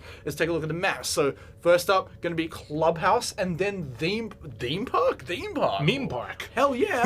Hell yeah. First, we're going to get through Clubhouse, which we are all very familiar with, and is a very fun one. This one's picked up by PC419.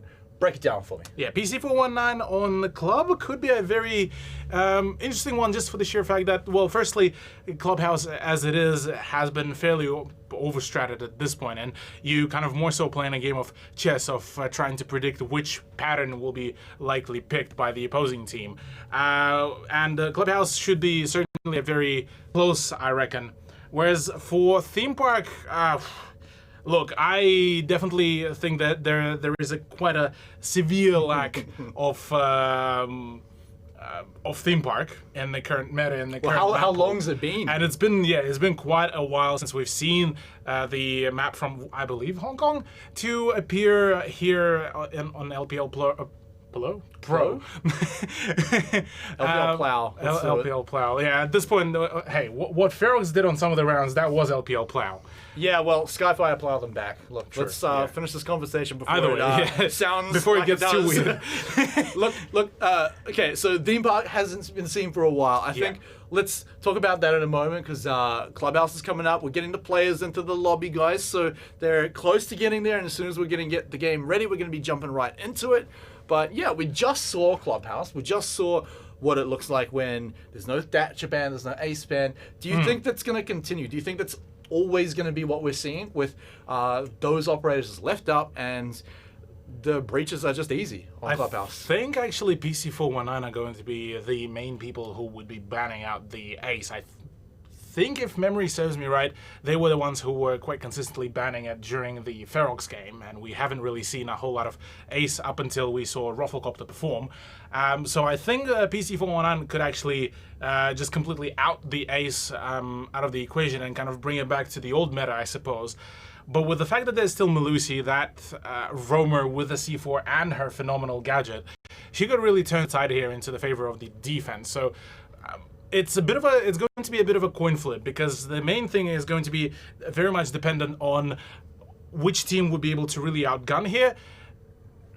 We just about to head into the game itself as well. It is Clubhouse, and it is going to be PC419 to attack. Okay, so Clubhouse. Let's stick around and see if the Ace ban, the Thatcher ban, does come through. Oh yeah. Thatcher and Ace are going to be definitely the new notorious combo nowadays. There we go, straight away. It's Exfil rather actually banning out the Ace. They don't want to deal with it in any shape or form, and knowing that PC419 are very good adversaries here and a very well balanced, I would have to say, matchup, things might get escalated really quickly if Ace will be kept in play. Thatcher could be potentially the next ban, either him or the Maverick, but it seems that neither of them will be seeing the bench. It's rather the Brazilian Capital that will be gone. So, I mean, I guess the question is, like, do you even need to ban Thatcher if Ace is off the table? Are they going to bring out the Thermite? Are they going to bring out, even Habana to get inside? Or, because Maverick's now not banned, that's also an option. Does this give the attackers even more options? Or are we still kind of limited? Are we still going to see them trying to breach through the garage? I think that this is going to be more so of kind of a middle ground, because if Thatcher would have been banned, that would have forced the attack to be a bit more flexible about how did they want to counter the bandit tricking, because bandit tricking obviously would be in play, and with Thatcher kind of being present, this is still going to be a very easy opening. It's just rather you using a different utility to open up those reinforced walls. But it is an interesting ban, the final one that I didn't get time to really talk about. That is the Clash ban. Out of all the things, it's a very peculiar one, but I'm assuming it's partially due to how well Clash was played by Ferox during their game against Skyfire on Clubhouse and how influential she was. Yeah, I mean, look, Clash is starting to move away from, once it was a meme pick, now it's a bit of a pocket pick, but it's starting to move towards just being picked up in most games, right? I mean, look, Clash has seen bans throughout, I'd say maybe a little under half of the games we've had so far, whether that's a pocket pick or not, but it's also been picked up a whole lot as well by teams that we don't usually expect to see playing, so Clash, I think, welcome to the normal state of games here. Yeah, no more odd picks. Interestingly enough, Mira straight away does come out, so she will be seeing some more action for herself. On the side of attack, well, this is definitely it's a bit more of a, I suppose, a throwback to a few seasons back when Hibana wasn't as frequently used, or rather continuously banned, and usually you would be forced to either Maverick or Thermite, which does put the attackers at a slight disadvantage, but at the same time also allows quite a fair bit of flexibility, especially for Maverick, as he can open up some of the smaller rotation holes, some of the crouch holes, just to straight away sneak into the site. So I wouldn't be excluding Vlad's pick of Maverick here, but I would be definitely curious to see how will it work out. Another thing is I completely missed that Jordy decided to put one of his mirror windows in the side entrance. Yeah, kind of interesting. Oh my! Oh no, Steffi's gonna walk right up into it. They've seen it, so Jordy is just gonna get the heck out of there. Does not want to get caught by. He's got a nice, solid, normal mirror up above. Oh no, he can't make it out of there. Jordy's gonna go down to Shaq, the man who's come on and just stormed the building, taking his head off. And so maybe Jordy's team can use that mirror, but he will not get given the chance. Yeah, Shag doing some really good play here, being able to shut down the mirror pretty early into the round. We'll still need to hunt down Dark, who's currently playing at the bottom landing of the main stairs, and well, Shag might be still questioning a few of the positions, but rather maybe thinking that there might be a roam around the top floor. But as we say that, there is a C4 that did come out. It's Oblivion to get rid of Tesla. And that is the Sledge player going out, and no more frag grenades as the man is just hung up and just chilling on the edge of the roof. Bomb located by when you get to the club like 10 hours too early, and you gotta just chill out somehow. Also want to point out that the first blood from each side was by our featured players, Oblivion and Shaq. Yeah, Oblivion and Shaq, the newcomers that are coming in. Well, kind of newcomers, the teams, but getting a kill each in the first round of the first game. I mean, you're going to be feeling good about that one. But of course, there's only going to be one winner at the end of this round. So far, Exto Gaming making it look good, but Shaq wants to make it look just as good for him. He's lost a good amount of health though, so Sawyer has him on the ropes. He's going to have to move on out of there. But this site is looking more and more under threat. Sawyer does still have that room with the mirror up, so he's got a little bit of cover, but he's been forced quite far back away from that one. So now we're looking at a situation with PC419, with Shaq, who's got a triple kill, still with just that much health, by the way. He may even come in and get the ace on his opening round today, but we don't know just yet. He's not got a whole lot of health, and Sawyer, oh, he's trying to bait him in with a shot. Maybe trying to see if anyone takes the bait, but no one just yet has run on in. Oblivion finishes off Steffi. Oh, out goes the C4. May have given his position away. A lot of explosions and a lot of light, but people still alive. Eventually, Shaq falls down. Hun now getting hunted down. They know where he is, but 10 seconds left for him to get the diffuser down, and there's no way he's getting it down. Exto Gaming, they clutch it out at the end of the day. Shaq did his best to make it not happen, but not enough. That was a really clean play at the end by Exto, being able to shut down Mute Jammers being quite strong, denying all the information, and well, Exto did pretty good, although got pretty close to pretty close to losing out there round as well. A chunk pick by Jordy. Seems that everyone are paying the tribute to the Lord before he gets reworked. Are we getting excited for nothing here, Cthulhu? Are they just picking it up because, hey, look, someone played it in the last match? Do you think they'll believe us if we pick it up? Capcan's going to be the other option, so look, that's going to be the one that comes out. It's also one that sees, I mean, not much play, but a lot more than Tachanka, so it's a little bit more normal. It will also keep PC419 a little bit on their toes. Those traps, I mean, look, you think mute jammers clutch up during the game? Well, you ain't ever seen a Capcan trap win a round. Best feeling, by the way, if you're the Capcan. Yeah. Especially when there's no IQ. No IQ. Definitely free reign for a Capcan trap. So for that matter, any electronics, to be honest. But gotta say, I mean, they got a lot of them. I gotta say that's a quality banter here also happening between the two teams. Always asking when, never why. Yeah, that's the eternal struggle within Siege. Sometimes you just gotta make the call though. You gotta make the decision. This mirror getting free reign throughout. I mean, look, it gets banned quite often, but not so much so far, this season. Now finally getting picked up, more than just one round in a row. It's quite interesting to see finally Mirror not banned all that much, but still not picked up all that much, but still good enough to be banned occasionally.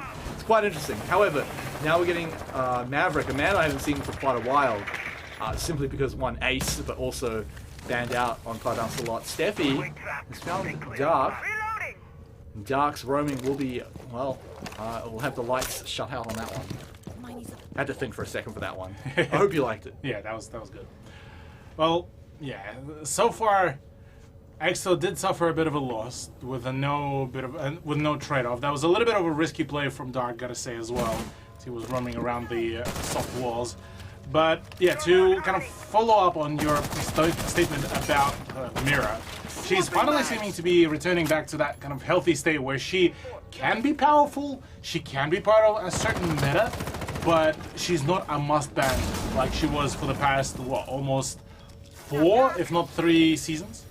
Oh, that's that grenade, surely. That's a I thought he cooked it up a lot more than that. Yeah, that's what I thought as well. I thought he cooked it up quite substantially more, but it seems that Vlad is a fan of a little bit more of a rare meat there. Or maybe blue steak. Yeah, he didn't cook it very long. Quite blue. Now, blue is when you just throw it out straight away, and it gets nothing. But, look, you never want to have a well-done grenade. because that'll blow up right in your face. And I'm also trying to relate it to steak. Never get a well-done steak. Yeah, never get a We can't be friends if you do that. But I mean, Cthulhu, not much has really changed in the last minute. Dark's still dead, but PC419 still have all of their members. Shaq has made it halfway down the tunnel so far. Now starting to turn, starting to go for the peaks. Oh! He thought he saw something. Okay. He still gets one of them, so that's all right. But Geordie's going to get out of there alive. Can now basically block that off entirely. Look through the hatch, protect the hatch. Maybe PC419 is still going to be all right in this one. The drone's now coming down, now dropping down. Does he want to take a shot at the drone? He doesn't want to take his eyes off the hatch. But Geordie, the second he moves away, the second his eyes are not looking up there, he gets taken out and taken his head off. So now only 2 defenders remain. It is still just 15 seconds, so they can hold out. Sawyer backing off. Has he got any gas grenades left? No, he's got none. And so now he's flashed up. The plant finally going down. It's all up to Sawyer, who's been hiding away. Has to go in for the peaks. This plant is not going to be denied at all. Would have loved the gas grenade. But Cthulhu, I think he's locked up in prison here behind these bars. And with that, PC419 will take round number 2. Once again, we're seeing a trade out of the rounds between the two teams, slightly trying to adjust and adapt to each one another to see if they can outplay early on and get some early advantage. But seems like neither of the parties really do intend on giving away any more than just a single round of a difference. So for the time being, we are going to be going to CCTV, which is funnily enough only on a 3rd round it comes out rather than being the first or the 2nd round pick. And we'll have to see which team will come out victorious here, because if PC419 will continue their rampage here, they could really shut down things for Exto. Because the thing that Exto, at least in the last season, they had a few issues with their momentum, or rather recovering from a few of the... Now. I think you're saying CCTV coming up now. One of my favorite sites to watch. Just such a dance, or usually such a dance at the first breach, but now I wonder what's going to happen at all, because there is no bandit. There isn't even a thermite. So Maverick's going to be the breach of choice. I mean, Cabana opened up something in there, but usually you want Maverick to open up the whole entrance. So I wonder how this one's going to go. It could be very quick in terms of how quickly it gets opened up. But of course, once that door opens, that's where things start to get into trouble. Sawyer's going to be holding the rafters kind of on his lonesome here. Usually a job left up to the my player, but he's got to pray that Dark has left him a whole lot of ADS there, because he's going to need them. Oh yeah. Most definitely he'll need quite a fair bit of utility to stay alive and not get bombed out. Whereas right now, Steffi's actually going to have a pretty safe area to really start going for the Maverick trick. Dark, meanwhile, does manage to get revenge onto Shaq and shut the Ash player down. So that's the initial man advantage there. But he could be traded out pretty quickly if the Sledge of Tesla will stay around that pool window for a little bit longer. Yeah, and I think that one is a little bit of an example. There it is, okay. Yeah, sorry Dark, but you know, I was just about to praise the fact that he read Shaq like a book, you know, worked out what he did the first few rounds, turned it around on him, but eats a nade straight after that, so is going to be pretty upset with this. Steffi, have we got the door open yet, mate? As it is a big job here. Yeah. Big job to get finished. Needs to pull all the tradies in, but oh man, he's just getting shot in the chest. Hanging upside down. Man, that's gotta hurt. But look at that. Door just open now. But hey, PC419 got the man advantage now. Tesla. That is a long-ass angle that Tesla keeps on holding and actually gets rewarded plentifully for that very thing. Keeps an eye out on the downstairs play to see if maybe there's going to be any vertical play with the C4, because, well, Jordy and Soy can very much do that, although Soy is playing with the impacts, but nonetheless could still deal quite a nifty amount of damage. So right now the next step is to either take control of the master bedroom or the rafters, and it seems that rafters is where PC419 are aiming at. Oh, Jordy. C4?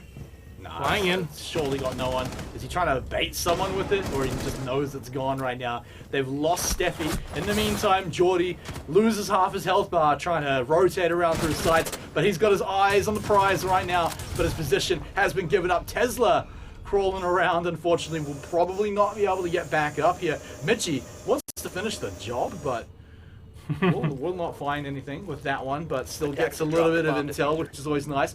Vlad wants to walk on in the front door. Vlad knows that this is a bit of a risky idea. He knows it's trouble, has to be careful, but knows that he's got to move in pretty much now. Saw an explosion open the wall there, and Mitchie, what is that even a kill with? I don't even know. But that's the evil eye. The evil eye, of course, someone getting a kill with it, I love it. But look, 9 seconds means he's got to go in right now. Let's ring around the rosy. Sawyer hunting him down. It's just one man remaining, and that man's name is Vlad. He'll fall just as quickly as I say it. Exto Gaming, yet another one here on the board, after it's kind of tight one here on CCTV. Yeah, Exto doing a really good job at being able to recover from the man disadvantage. Being able to just play a very nice, very stable 3-man anchor play right on side, even when their roamers are down. Definitely shows that they are very flexible about their play. That was... Mitchie certainly wants to keep up all the stats possible. Yeah, that was his down through and through, but...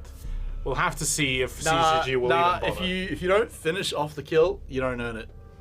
You got to go in and pick it up, finish it off, get the final bit of damage, and then you can call it your kill. But let's jump into it here because Exto Gaming have now taken the lead after a pretty solid one there on CCTV. But we return to the basement here. We return to Church and Arsenal. I love the site as well. I mean, look, honestly, Clubhouse is a big favorite of mine. I love all the sites here.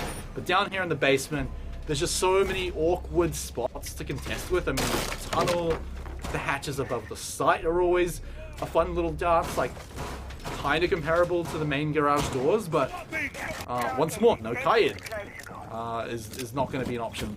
Even Bandit, of course, not going to be played. So we're going to be looking for any kind of tricks, any kind of impact tricks to keep this breach away. Will he get the camera inside the shell? Oh, he's trying, but can't find it. He ran out of time. That's rough. Bit rough there for Mitchie, but at the same time, he should still be able to use that camera to a good advantage to keep on gathering the information. The rest of Exto will be just setting up all the positions, but yeah, I'm certainly quite curious to see as to why was Kaid not picked, given that he is very much still available for the picks. It's also just Exto not opting into the pick. Maybe just relying on their impact tricks. Pretty happy with how that goes. And so, also, the fact there's a Maverick on the board means it's always a little awkward. You don't know where he's going to be going. Usually does pick up this tunnel, but could always pop up to some of the hatches, and you know how you're going to impact trick that. I guess you can just blow Maverick up. That also works. Yeah, you could still definitely blow up the Maverick, but that would take quite a bit of a handiwork for you to do that without being spammed at by a few of the shots. But we'll have to see how will rather this push unravel, because this side was actually the only one that PC419 took with some sort of confidence. It was a 1v2 at the end of that round, so could have gone into the favor of Exto nonetheless, but we'll have to see if Exto have adapted or not. And well, PC certainly will be looking at maybe getting themselves back up to 2 points. He just opens up the entire floor, Tesla does, and just runs away. He's basically saying, here is an area you've got to keep your eyes on, but I may or may not be here. I may be joining up with the rest of my team. A minute 20 though, Cthulhu means PC419 looking to maybe enter the hatch at some point. They've got to drop down. No one's really making progress on the tunnel just yet, but it's down the stairs we go. Steffi and Pun will lead the charge. But everyone from Exto Gaming is down here. Everyone's ready to hold it down the line, but Steffi, we're going to be opening up just a little bit more. Yeah, with Tesla finding the shot onto Jordy now, things are certainly going to be feeling a little bit more up, well, a little bit more positive here for PC419. But let's not forget, Exto did a phenomenal comeback from a 5-3 scoreline. That grenade is perfectly landing right at the cheeks of Sawyer and will be sending him off his feet. Now back to a 3v5, but this time now a fair bit of utilities now being pushed, and a lot of damage being dealt to Steffi. And Impact Grenade will also be dealing quite the damage to the Maverick, but just not enough. But finally it's the bullets that will be seeing the demise of the American. And well, Mitchie finally does go down amidst all that chaos. It's 3v2 with 15 seconds remaining. Oblivion and Dark could really ramp up the plays here and the pace. Oblivion, last man standing, does deal damage to both the players and gets rid of Tesla, but the plant will still be persistent and will be kept here as the gun is being trained by Pun. Yeah, Run's position. There it is. Yeah, problem is they knew where Oblivion was after he got that first kill. Would have loved to just spray and hit maybe 2 of them in their head and maybe go from there, but yeah, at that point, it's just impossible. I mean, they had 3 people, easy to get the plant. Solid little comeback there, and now 2 for 2. We get to tie things up again. So very similar to that first matchup where, you know, we knew it had a lot on the line. We knew it's going to tell us a lot about where things are looking on the leaderboard. But look, I'm going to say I'm not too surprised with how things are going so far. This is about where I expected these teams to be matching up. And look, I mean, it's great. It gives Exto a chance at a little bit of redemption for last season. Also gives PC419 a little bit of revenge chance because, well, Exto almost all but stole their spot. And talking about the weight of this very matchup, it's actually going to matter quite a whole lot for both of these teams as well, because for PC419, there's a chance to nab away that first place that Ferox just took. For Exto, same thing. They're already sitting on two map wins for themselves, so they need potentially only a draw really to get themselves up to the same amount of points like Ferox, or a 2-0 win if they do want to get themselves up to the first place once again and keep on dominating the leaderboard. Okay, so very important again. I feel like both teams not going to be happy with the drawn up series. They're both going to be wanting that 2-0. I mean, reasons that you just mentioned about the leaderboard, but I mean, just for this matchup in particular, you can imagine it's a lot on the line. Very pushed up mirror window here. It's going to give them plenty of lines of sight, so Vlad's going to have to stay very careful because Jordy could have been in trouble. Jordy could have been sending trouble back. Yeah, Jordy right now, even though he got forced off his mirror position, he won't be still running away too far before any kind of trouble happens. He still has that 1.5 times scope on the Vector, so he can still dish out quite some damage on the long range, but Dark's position could be huge because right now there's a 2-man push coming up from the strip club, and right now the fact that he just made that shot should have revealed his position, but I don't think the PC419 players are actually going to be able to emphasize off that sound cue. We gonna breach that hole there, Habana. I think it's still jammed by the mute jammer, so they're just waiting for, I'm guessing, the frag grenade to come around. Sawyer using the mirror window to great effect. He's got a little bit of line. If he can hear anything, he knows. Oh, it's just going to clip on the wall. It's not going to get the explosion damage on the other side, and Steffi T will continue his job. I wondered, do you think he was trying to maybe get it through the tiny hole? Yeah, I think it was trying to land the C4 at one of the holes that got opened up by Maverick and tried to wedge it in. Because that way he could have actually been able to deal out quite a hefty amount of damage to the Maverick, but alas didn't happen. Meanwhile though, Vlad is on the hunt. He does see the head of Dark, and well, that's another frag that has been dished out very nicely. And everything is looking real nice out here for himself. So Tesla will be opening up that whole wall, and quite quickly will be able to get himself an opening for his team. Yeah, I mean, easy lead right now. You've almost finished the attack, but I mean, 50 seconds to go. It's taken some time to get here. Mitchie's starting to throw out his gas grenades now, so that time of the round has started to come out. But he's still got 2 in the pocket. I think he just threw 1 out. Yeah, there goes the second one. So he's running down the clock here. He's forcing them out from getting inside and running down that clock, but this third one is about to go out. Does he throw it out? Go out for the shot. He's going for the shot instead. Does he want to try and get 1 more gas grenade out before his life is forfeit? It looks like the answer is yes, but it's not really going to push PC419 back too much. They weren't going in there anyway. And so now PC419 have found everyone but Mitchie. Gas grenadeless. The plant's now going down. And even though that clock is just about to tick on over, Mitchie must know what's going on. He's going to run for the outside, but Freedom will keep him away. PC419, now they take the lead, and they've got the flawless round. Yeah, very nice performance there by PC419, being able to completely shut down and make sure that, well, Exto will be left at pretty much no ground to really hold. That play by Shaq as well as Pun was really good to just keep on draining those grenades, keep forcing the smoke to keep on panicking, trying to go for those kind of panic smokes whilst trying to keep on swinging. Because that shotgun, whilst it's still a deadly weapon, it would not have been connecting fully to the body of the attacker. So with that said, that's already a dub. And yeah, funnily enough, PC419, 2 rounds in a row, now they are the ones who are ahead in the trade. So they will get the favorable ending no matter what. It's either going to be the draw on their offense, or rather they will kick things off on the second half with the 2-point advantage. So this is already a good roll for them.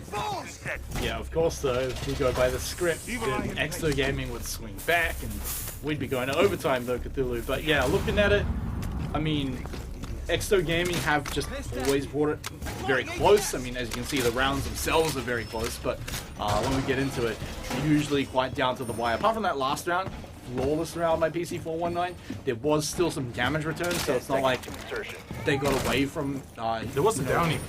Yeah, actually, there was a down. So a lot of damage still returned, so it's not like Exto Gaming are finding nothing. It's not like they're getting taken by surprise or just completely caught off guard. So these rounds are being fought back by Exto. You can't just say, all right, looking at how these have been going, yeah, PC419 are going to win the next one. So flawless or not, I still think they have to work a lot for that one. Yeah, PC419 certainly had to pull off a few cheeky plays, cheeky strats, and well, maybe for this push they will need to do the similar thing. They are already expecting that Exto might be going for a few cheesy plays here and there. The position, I believe, of Jordy, yeah, got pre-fired a little bit, and well, he lost just over half of his HP and will be potentially hunted by Shaq, who also took quite a hefty amount of punishment in his gunfight against Sawyer. So with that said, Shaq will be playing a little bit more of a passive play, but Jordy's position could certainly spell demise for one or two of the attacking players if they won't be too careful. Yeah, and he's able to get away and just change position entirely. In fact, he's going to come right up into this room. Is Pun going to find him? No, he's on the outside, so it's all right. But Mitchie has found Vlad, so we've evened it up. Pun is just trying to poke his head on in to find both of them, but Jordy's gotten out, Mitchie's gotten out. They can rotate back to the site, and now this is looking like a very hard egg to crack here. If you're PC419, you've done a bit of damage to Jordy, but that's it. Yeah, look, I think that's more so just the fact that right now, at the very least, Vlad's job has been through and through done. The fact that he was able to get the opening into CCTV wall, get the assist the Maverick at the opening, that's at the very least the bare minimum has been done. So for the time being, at the very least, the utility was used. So another set of frag grenades, I believe, might be thrown out. Shaq does find the shot onto Oblivion, but there's still no control over rafters, although now Mitchie might be feeling the heat. Peek out does happen, but it's a crossfire from PC419, which will be ensuring the Alder-wielding Maestro will be down. Pun finishes off Mitchie. Now it's all down to Dark, but even he will not get a single chance to really even contest against Steffi, as he will be finding a very nice pixel angle. He worked really hard to get up there as well, but just ended up walking right into Steffi T's reticle. But with that, it is the 4-2 half, like you were mentioning. So a very, very solid one coming out from PC419. But now they've got to get it done on defense, and already looking at what we're getting teased here by Exto, maybe it's going to look very different if Thatcher joins the party as well. We're probably not going to get the Monty, I suppose. But Dokkaebi is always a fun one to throw into the mix as well. So especially on Clubhouse, you don't see a whole lot of Dokkaebi or Monty. Yeah, Monty actually, if he has the hard breaching device, he could be a pretty self-sufficient entity as well, to make maybe an entrance to the construction site and try to make a play from there as well. But we'll have to see, because looking right now at the lineup, yes, he does actually have the hard breaching secondary. So with that said, he should be able to make a pretty quick entry into, say, the dirt tunnel. and then going for the push there and just keep on applying pressure whilst the rest of the team is making the effort at just completely isolating any kind of positioning. Interestingly enough, PC419 are attempting once again the so-called SSG strat, where they're trying to have some ground floor around the bar area roam and play very heavily off that. But for that to really happen, they need to either have a really good roaming, or they need to have some more presence rather than just a singular castle. And preferably maybe have some info on what is happening with the dirt tunnel as well. Yeah, but I mean, they don't know that they need to know what's going on with the dirt tunnel, right? They don't know that Attackers have the located a bomb. hard bridging Monty. No, even just in general, though. I mean, of course, some general presence in the dirt tunnel has been a very important thing, and has been shown that for us by Ferox and Skyfire. All right, and even gonna be opened up by Sawyer being so lovely to his teammates, letting him get inside.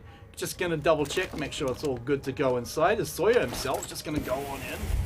Along with Dark, are they trying to double throw off PC419 here with the strategy? It's interesting to see what's going on, but we're just gonna drone it out. Dark is gonna be the one to enter. Dark is gonna be the one to see if he can find free frag on entry, but Oblivion will be the one to find the first one.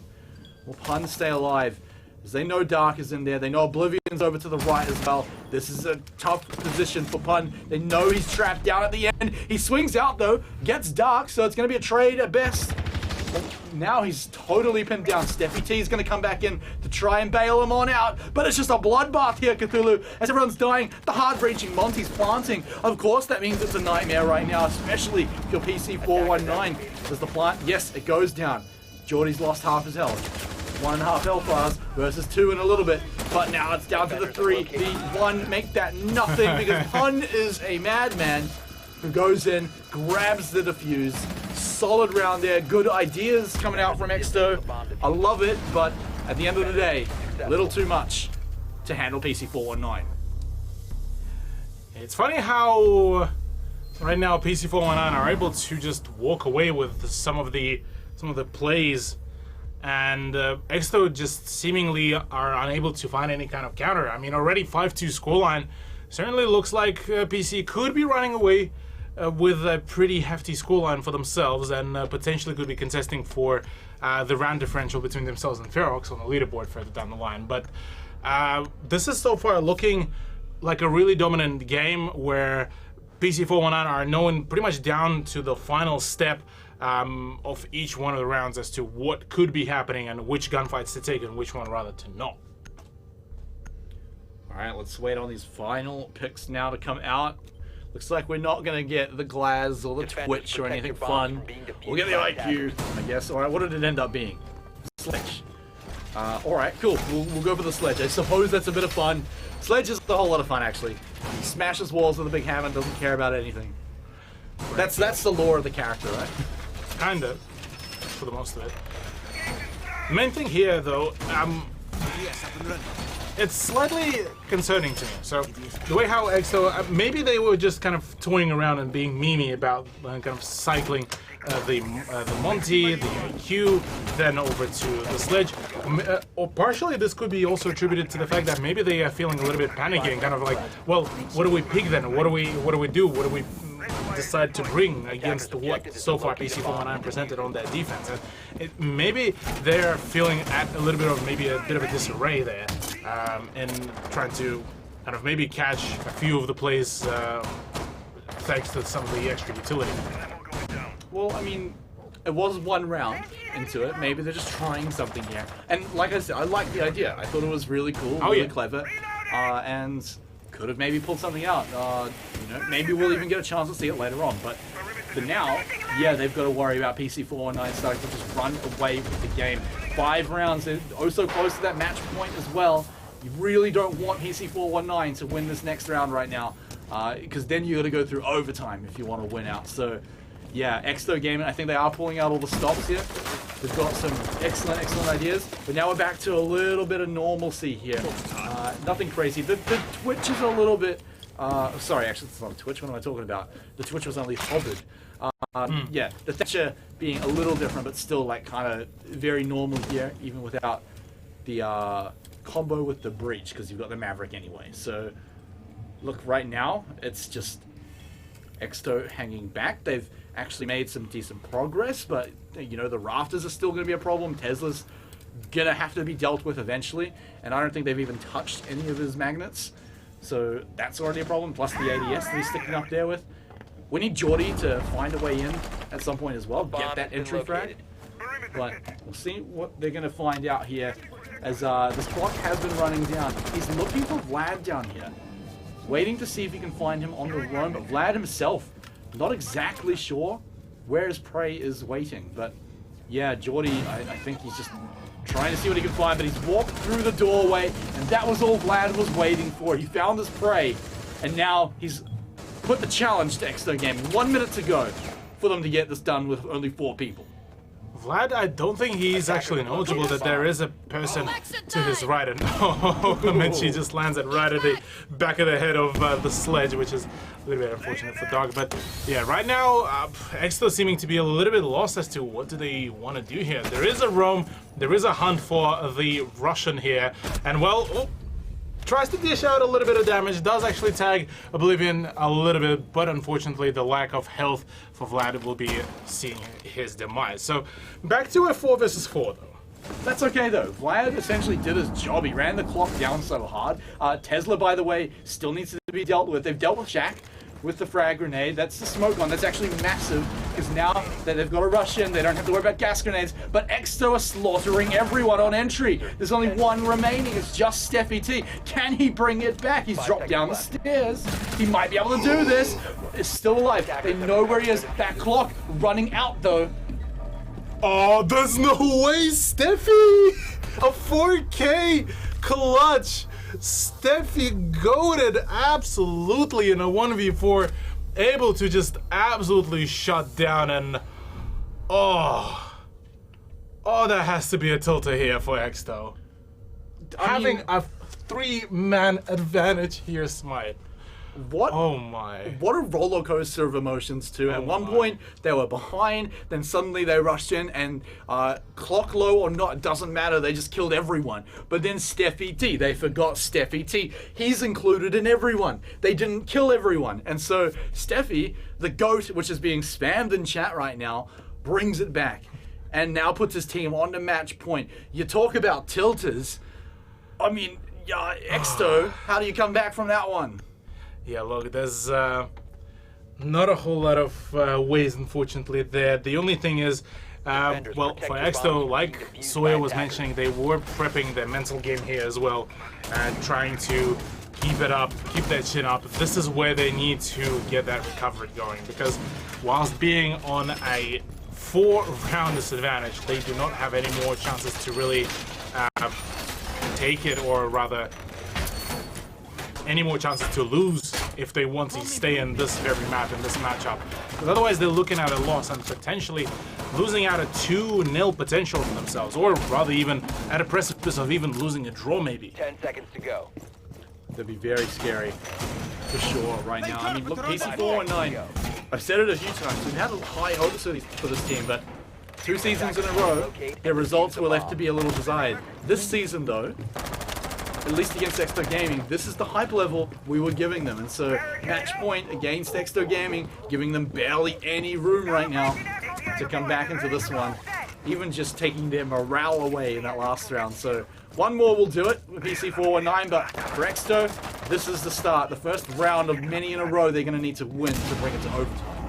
Look how quick though Exto are on the execution. They're already getting the breach into one of the castle barricades and trying to get as early of a peek as possible. There's already a rappel up, and oh, Tesla nearly gets the frag, but also nearly gets fragged out as well by Menchie. So that was a pretty good call to decide to fall back off that very sketchy position, gotta say. And well, with that said, Exto are certainly, well, they get a breach, so they will need to contest even more angles now. Yeah, speaking of sketchy, that was a bit risky. The breach happening, barely have your eyes on it, but there we go. It's now very well guarded by Pun, who's sitting very, very far back here. You gotta be careful from any collateral damage from, say, a frag grenade, which could come on into his room, but he's gonna have to back on out of there. Doesn't actually get fragged, and Attackers I have believe that one dropped went down the stairs as well for any potential defenders sitting down there. Pundo is sneaking back in. He's sneaking back up to his mirror. He's right up close. Oh, what a Just mistake! like that, oh! The base, the big brain play. A bit of a 2K there for Soya. Unfortunately, one of those kills was Jordy, his teammate. So, pretty naturally, we're back to a 4 versus 4. Jordy's as well. Oh! Shaq! No! He did that same one tap in the last week. He's doing it again. Smite! He's doing it again. Who needs more than one bullet? Not this man. I Attackers mean, recovered there's the bomb diffuser. more teammates to get rid of, but you know, Shaq just impressing me round after round. We're still here to do it again in what could have been a very demoralizing moment for your team. Well, you turn it around on your opponents, right? You just got a team kill. I'm gonna one tap you. Now you got to get in here on match point, by the way. Shaq, oh man, he was in trouble and he still got out of there with 95% of his health. So now, Exo Gaming, just seconds to go. They're actually getting kills as they're rushing outside. Maybe a bit of greed from PC419. Exo could steal the round back here and keep their chances alive. Steffi, though, is going to be on the minds of Exo Gaming for sure. They can't go for the plant just yet. He's under fire. Does he keep holding the sideline? He wants Vlad to get back up here. Does he have a shot through the floor? He just can't find it. But Steffi's getting the job done anyway. Tesla comes up to finish it off, but Steffi T, what a god. What a god. Steffi absolutely goated. A clutch, a 1v4 clutch, a frag for himself, just absolutely nuts there, and just, yeah. Even Shaq saying, yeah, that's a good night to Sawyer. The man's got slammed and bodied pretty much instantly. Look at this. Pun Steffi with 9 kills each, and pretty much most of the PC419 squad actually sitting on just about the same amount of frags. Yeah, I mean, really solid game there. I mean, what an opening statement. It says a lot about where these teams are likely to end up. I mean, of course, we still... Oh my god, that's right. We're going to the theme park after this. We still have to go to the theme park, but over on Clubhouse, a more standard-looking map. Yeah, look, PC419 certainly look like the stronger team, certainly look like the team that should be right up there in what I might say, possibly the top 3. Maybe they can even start contesting up there for that first place spot. Exto, though, I want to give them respect where they deserve it, right? Because they came back from a lot of rounds. They also let some slip away. A bit rough. But the point is they were in a position to let it slip away. Yes. Which takes some effort, takes some skill. So those rounds totally possible to get, and maybe they can do it when we come back after the break and we go for a ride because we're going to the theme park. Welcome back, everybody. Welcome back to Season 3. Welcome back to LPL Pro, and welcome back to Rainbow Six Siege. My name is Smite. Cthulhu is over here, not over there, and we're going to be bringing you the last game of the night. And what we just saw, because we are in the middle of a series, by the way, what we just saw was PC419 run the clinic on Clubhouse. I mean, they got it done against Exto. Yeah, that was a pretty clinical sweep up there. 7-2 scoreline on Club, which was, I believe, so let's have a look. This was PC419's pick. So this was their comfort pick. Yep. Now that we're gonna go on Meme Park, aka Theme Park, that is Exto's pick, they should be able to get themselves a whole lot more points, because Exto are very well known for being able to make a return, kind of mentally reset themselves and get back into the play. So I'm personally expecting them to get a whole lot closer of a scoreline, if not a dub. Yeah, look, I mean, Exo, now that they're going to their map pick, certainly not a tiltable team by any means, but, I mean, look, that last game was pretty rough in some of the rounds. I'll preface it by reminding everyone, a lot of the rounds were close. A lot of the rounds could have gone to Exo, but at the end of the day, it was way more often clutched out by PC419. So, look, this is not a very one-sided matchup right now for PC419. They just happen to be winning the rounds where they actually matter. Yeah, they certainly need to take as many rounds as possible. With PC419 now banning out Maverick for Theme Park, they surely don't want to get any easy breaches, especially with the fact that there are so many small rooms around theme park, especially the reworked one. So any kind of peek hole that can be opened up by Maverick and the reinforced walls could certainly bring the end to a few of the teammates. So with that considered, Sophia actually will be banned out, which is certainly a very unusual avenue. And yeah, that's definitely a strange thing, to the point where I actually think we don't have the icon to the to that operator. Yeah, I'm not blind. I don't think you're I acting, think you are blind. You're acting like I'm blind, but it's literally not even there.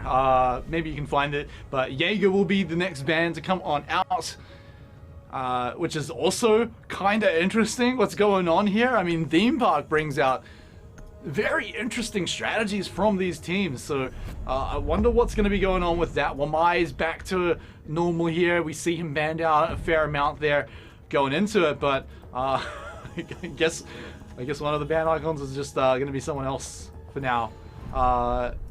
Make it someone that never gets played. Go on. Somebody that never gets played. You know, like the Chanka. Oh wait, we had him go out. I was gonna say Fuse, but now he's actually being hovered here.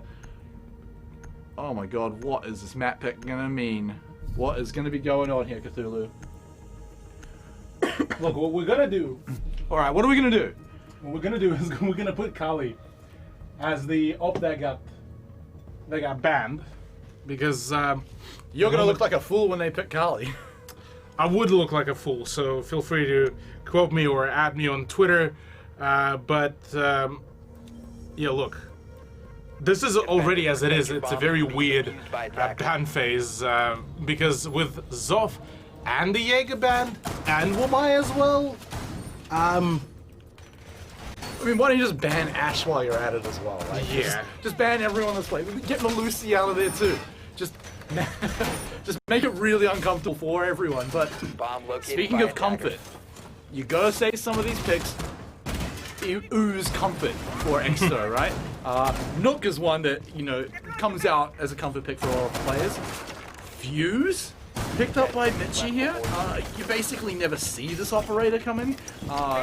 Just crazy collateral damage, as well as very easy to counter. You hear the big sound and you run away, you get out of the room. So what is going on here, Cthulhu? Why is Exo Gaming in what you could argue is a must-win map? What are they pulling out here? Is Theme Park that weird? Theme Park is actually rather one of the weirder maps that we get to see. It's still a very much of an unexplored map. There's not a whole lot of really ways to play it in a more stable manner, and it's still one of those maps that is still yet to be fully overstratted, as we actually see Oblivion playing as the Nook, and there is some hunt for one of the players. Dark actually playing as a Sledge gets the better of Shaq, and that is the Ella off the board. There's still, I believe, 2 more players in around the barrels area, or rather the arcade and the lower arcade, which would be able to shut things down. But oh, it's just, this is not looking all too pretty. That was a mess for both sides. I mean, a lot of aggression coming out from the defensive side, though, like pushing forwards from PC419 means they take a fair amount of casualties. Steffi, the savior from before, tries to push out, tries to bring it back, but just ends up in a trade. It's all up to Vlad to see if he can find the several kills. We'll get a jump onto Mitchie, which is all good. Sets him up for the double kill, but now they should know roughly where he is in the plant. If it's not already going to be going down pretty soon. Oh, Sawyer's actually got basically no health. He's had to run through the gas. And now, Vlad, oh man, he's going to be kicking himself. He wishes he would have got that kill. But this is absolutely unwinnable territory. But Geordie has got his sights trained on him. As long as he keeps his patience, well, actually, maybe he won't want to do that anymore. And Vlad has just gone for a runabout, but it's straight into the eyes of Geordie, who had the other one locked down. So, tight one again here. It continues into Theme Park. Yeah. Geordie managing to hold the position really well. Certainly did just the right thing. Exo seeming to be slowly recovering from their loss there, but it's still, the sting is still there, I would say. Oh, I mean, sure, but you got to wait a few more rounds to truly tell. So we continue with the fun picks here. If Armor does actually stick around, always love a good Armor around, but it's just going to be a bait for me, especially. As Thatcher is going to be the much more likely pick going into this one. But, I mean, look, Exo getting the first round always feels good. They did pick up a few rounds, but let's not forget Cthulhu was still a very close round. Still could have gone the other way. Could have been one of those rounds that slips out of their fingers. But the good news is they actually hold on to it. So if we see more of this from Exo, I mean, it could flip completely the other way. It could be an Exo winning all the rounds. It could be, yeah. Well, really at this point, with the fact how experimental this map is, this could go really any way possible. So I wouldn't be surprised if all of a sudden Exo Gaming unleash an absolute fury here onto PC419. Now that now that neither of the parties actually have a Sophia, neither of the party will have a Attackers are heading out to a Jaeger and a Wamai, which is an absolutely bizarre concept nowadays in the current meta. That's honestly weird. I mean, actually, that probably really suggests why the fuse was popping out, because, of course, you know, you don't have any projectiles getting zapped out of midair, right? No ADS, no magnets from the Jaeger and Wamai band, so fuse actually has a bit of a playground here in Theme Park, so maybe a bit of the Mitchie special here if you can go in. Didn't have so much success in the first round, got taken out kind of early, but maybe we see the fuse pop in, get some kills. Actually, it's a run out from Shaq. He drops right down and just barely doesn't get Sawyer. Oh man, and you can even tell he's upset with that one too. That could be disastrous here for PC419, because as we can see, Vlad's also lost a bunch of health as well, so he gets a little bit of damage. Actually, a significant amount of the Sawyer, but doesn't nail the kill. And that is the big one. That's the annoying thing.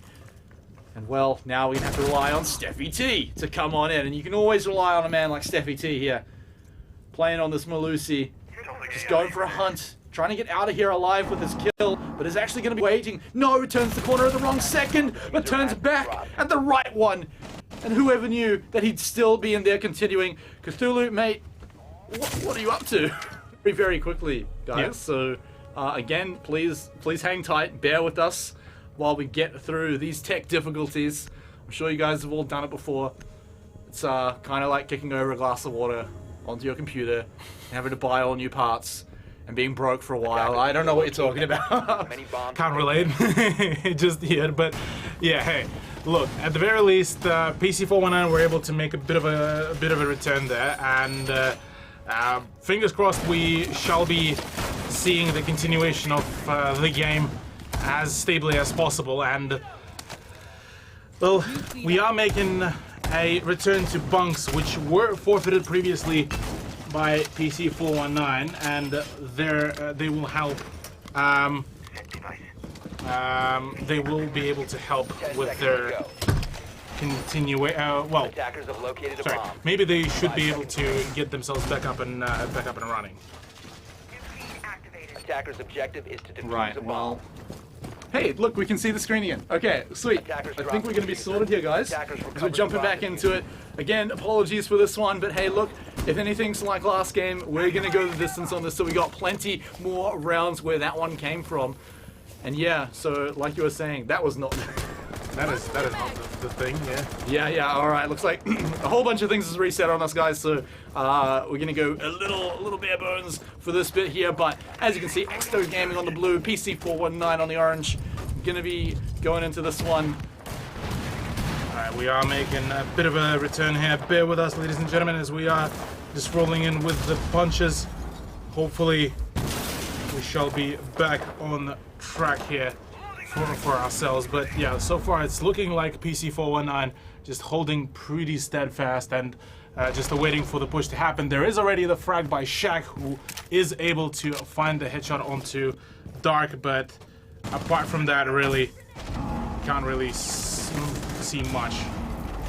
Yeah, so they're gonna have to pray that they get some pretty sick frags coming into this one. They have the operators to do it, although if those operators keep dropping like that, then it's not going to happen. It's not going to happen at all. PC419 look to have locked this round down completely. However, there's still a few stragglers around, so we want to get rid of those. want to take him out nice and early. So Sawyer, Oblivion, the only ones remaining. But it looks like they're just hanging back, collecting their thoughts, maybe seeing if they can pull something off here. But you got to imagine, Cthulhu, their mind is going to be on the next round. Or maybe, I mean, no, I mean, there's certainly not enough time to get that many frags, right? Fingers crossed. Maybe we shall be seeing some continuation there. Defender has left the Shaq, designated area. gets down Diffuser is exposed. amidst all of his run-out shenanigans, and Sawyer will be making the entry right back onto the building. Right now, it's just him and Oblivion to do all the work, but with the fact that Shaq is down, it's a 2v3, but make it 1v3, as the Claymore also does manage to get the finisher onto Steffi, and I believe, well, that's Shaq gone. 1v2 situation remaining, and with 4 seconds, not a whole lot of time to really get anything underway, and well, we are Operators, you have run out of time. back. All right, well, look, PC419, yeah, solid round from them. That one's making me feel really good about them. I mean, look, Shaq came in once again, nice and hot, played super well throughout that round. PC419, though, I mean, look, they took full control of that one. I feel like if there's any kind of arguments, maybe they take a few rounds to warm up. Maybe they're getting, haven't seen Theme Park for a little bit, need to get used to it. Feels like they're certainly used to it. Being their pick as well, I mean, look, they're feeling super good on this one. Look, but if you are Exto Gaming here, you certainly don't want to be going down this series. You're bringing in interesting picks. Again, they're not, you know, if it sticks around, they're not likely to throw the Monty away. Dokkaebi at least has to stick around. They're both going to stay here, Cthulhu. So again, it's this little Exto special where the Monty comes in. Is the hard breach going to be on the table? Looks like it is not. It's not. No, being wait. bought. Pardon. There is going to be an ace there in the hands of Dark. Yeah, secondary. My apologies. Wow, secondary hard breach here is definitely not going to be in the play. Rather, it's just going to be a singular hard breacher that will be coming around, and will hopefully hopefully for one of the other teams they will be able to play it to the complete perfection. But we'll have to see how it really 10 seconds remaining. how will it really work out. 5 seconds. Okay, well, look. Jumping into this one here for now. Attackers must locate and defuse Still the a bomb. solid lead by PC419, and that's not to say they're not bringing out the fun, interesting picks as well. I mean, look, it's looking pretty normal, but the alibi is always a fun one to throw into. It just throws in that confusion to your opponents.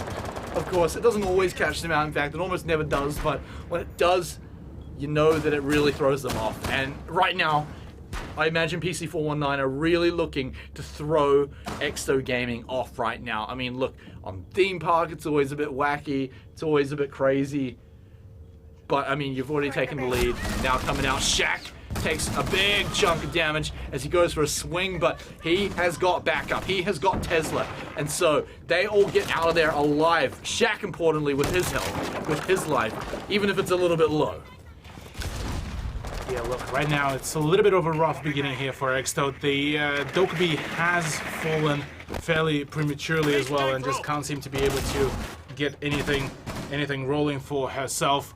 As it stands, really, the Exto squad needs to really get back up and running. They need to keep their Monty alive as well if they want to keep ensuring that the pressure can be stayed continuous. And well, located by attackers. PC419, this just means that they will need to be playing a little bit more of a reserved play. Yeah, I mean, Monty, he's a bit of a cornerstone of compositions when you bring him in. Not usually the one to just run off like an Ashe for solo plays or anything like that, or a Zofia. Oh, well, you can't play Zofia on this map, so it's been banned out. But yeah, right now, they've got to walk into this composition here. The drone just flies on over. Do they fall for it, or do they try and get rid of the barricade? But it looks like that's not going to happen right now, as they do actually get the kill on top of it. Tesla now out of there. Attackers recovered the diffuser. Starting to drop, but that's only one man down for PC419. They need a little bit more than that, because things are even, and there's 50 seconds to go, Cthulhu. Yeah. Only 45 seconds remaining. Push needs to come out sometime soon. We need to see the push happen as rapidly as possible. And, well, the health of Shaq is dipping quite substantially. Dark gets traded out pretty swiftly, but it seems that right now is just all about to run out of time. 3v3. There's still a Monty present. There's still Sawyer and Mitchie all as alive as they can get, but right now things are certainly looking a little bit sketchy. Another trade to come around, and just a complete wipeout by Pun and Vlad, doing an absolutely banger of a job and scoring themselves their 3rd point. Yeah, I mean, look, right down to the final seconds as well. You're down to a 2v2, and we're thinking, all right, this could be a bit of a bloodbath, sure, but then it's just in less than a second. They come in and PC419, they clutch it out at the end again. I think that's just going to be the difference between the teams throughout the series, is that the clutching at the end and holding on to it for PC419 is what is keeping them, well, not keeping them in this game, but keeping them in the lead for now. Still, look, Fuse is being teased right now. Probably the lack of ADS and Magnets, like I mentioned before, could be promising for the man, but look, it's still a whole lot of fun to come on into this one. Kaid's now going to be swapped over, but PC419 are still sitting in the lead, and it just feels like some of the players are just on a roll mechanically. They're on fire. Yeah, they're going absolutely huge here. Big props to Pun, big props to Steffi. He was the big highlight of the play previously, and well, look, the man has been an absolute banger of a performer here for his team, so fingers crossed, maybe should be able to get things underway. But look, right now, Team Exto Gaming are certainly maybe feeling a little bit of a pressure now that they are on a 2-man disadvantage and already on a map disadvantage. So the only thing that they are going to be having is just maybe they need some sort of a boost. And hello, Exto Gaming does a bit of a flashback to season 2, maybe. We got one of the teams right. That's all right. Yeah. But all right, so you know, as you guys can see, we're still having tech issues. So look, trust us, you want to see it from our end what we're trying to do here. Yeah. But look, we're almost there. It's all right, and you know what? We're still through the series, and PC419 have been feeling great. It's been a few rounds since they've actually lost so far. They're feeling on fire right now. It's still also Exto Gaming's map pick. Remember, they picked this theme park mess, and yet it's still PC419 meeting their challenge and saying, look, weird plays, weird picks. We don't care. We don't care. It might take us a round or two to get rolling, but here we go. Here we go. And so now, once more, it's a bit of a tight start because, of course, 1 minute in, and we're still yet to see a lick of damage. But if we want to see anything else, it's got to be on Exto Gaming to come in here, because of course, being on the attacking side, they've got to be the aggressors, they've got to go in and make the plays, because even when they're on the defense, it feels like PC419 are in control of the game. They're holding Exto Gaming right now almost for ransom. So the wall's now starting to open up. The breach is now coming out. You want to make the hole a little bit bigger here, so you've got Ace, you can do that from pretty much wherever you want. And so all the doors now starting to open up for Exto Gaming. The question is, are PC419 going to let them walk on through? Now it's starting to happen, but it's already PC419 with the first few kills. Vlad has been sitting here oh so patiently. We've been keeping our eyes on him for a while, but no one's walking into him just yet. Exto Gaming may be learning from their lessons before, pushing themselves forward. Would catch them out, but 50 seconds. They've made good time. The problem is they've lost a member on the way and they're about to lose one more. No, it's actually Exto to pick that one on up. Mitchie on the fuse. Making it work, but doesn't actually finish off the kill at all. Gets him low. Actually, no, it does drop down. Now we got some low health members. The plant is going down, but it's been cancelled right now because they just want to finish them off. It's now Exto Gaming in complete control of the round. They don't even need to plant the diffuser. They can just frag them out. Yeah, look, EXO absolutely going huge here for their team. Just being able to plow PC419, being able to really make the big return here. And look, at the moment, maybe they're managing to really make the big return, big comeback. And maybe further down the line, they just might be able to sort themselves out. Because look, whilst the first map was definitely not the best case scenario, maybe this time, maybe their map pick should be able to really make the play. Fuse is still sticking around. I kind of love it. You never see Fuse in competitive Siege. But then again, Cthulhu, how many times do you see Jaeger banned and Wumai? I mean, Wumai banned, yeah, alright, but Jaeger being banned out, that one is just a bit of a mess. I mean, it lets things like Fuse come through. It's pretty fun. Yeah, well, right now there's the main push is happening. Well, about to maybe happen. There we go. We are back to the all the right bands. We are back to the proper overlay, ladies and gentlemen. We are out here. Finally, we managed to break all the barriers of all the technical issues, as it does get quite tough sometimes. But hey, we got the hard breach on. We got the hard breach on though. And well, EXO only one round away from getting themselves back up and running, and potentially could be seeing ourselves, well, rather seeing themselves back into the lead. Yeah, I mean, look, EXO Gaming, it took them one round, I think. Suddenly the scoreline just doesn't even look that bad, right?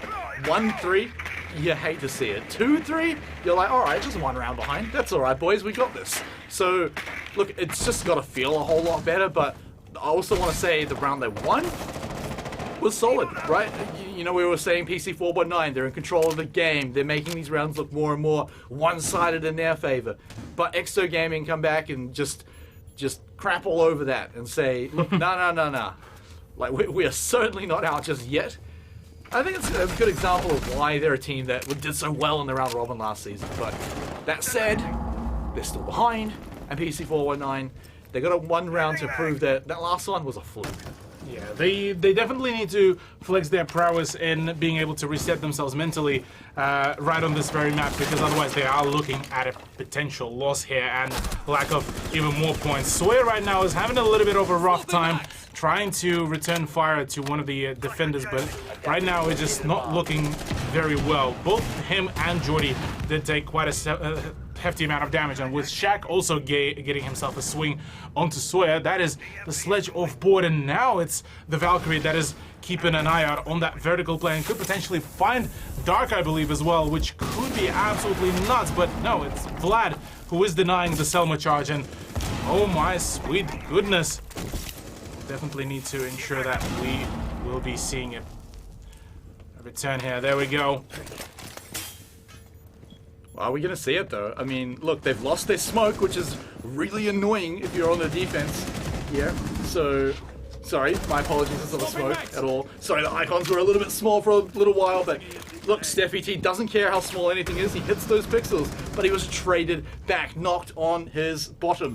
And so, with that, PC419, they still hold the man advantage, still challenging EXO Gaming. Hey, you got 40 seconds to come in here with your 2.5 men, and we've got 4 full health operators live and ready to go.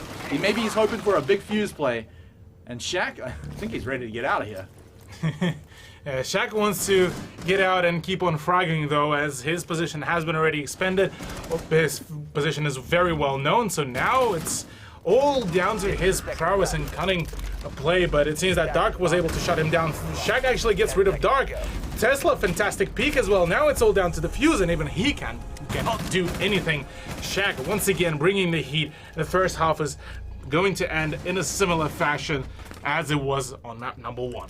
Man, Shaq just keeps continuing to impress me. I mean, I think maybe, oh yeah, this is the round where he has his big pop-off moment, and that's it. But he still keeps coming back, having consistent performance, getting the kills, and still, I mean, you just watch the man play, and you can tell he's got a lot of intelligence about him. So, look, He's impressed me so far. The results are speaking for themselves as well as his team now sits in the lead too. But look, it's not even possible without such a good team. It's not just Shaq. He's just one really good piece of the puzzle that fits into the team that is PC419. Yeah, Shaq.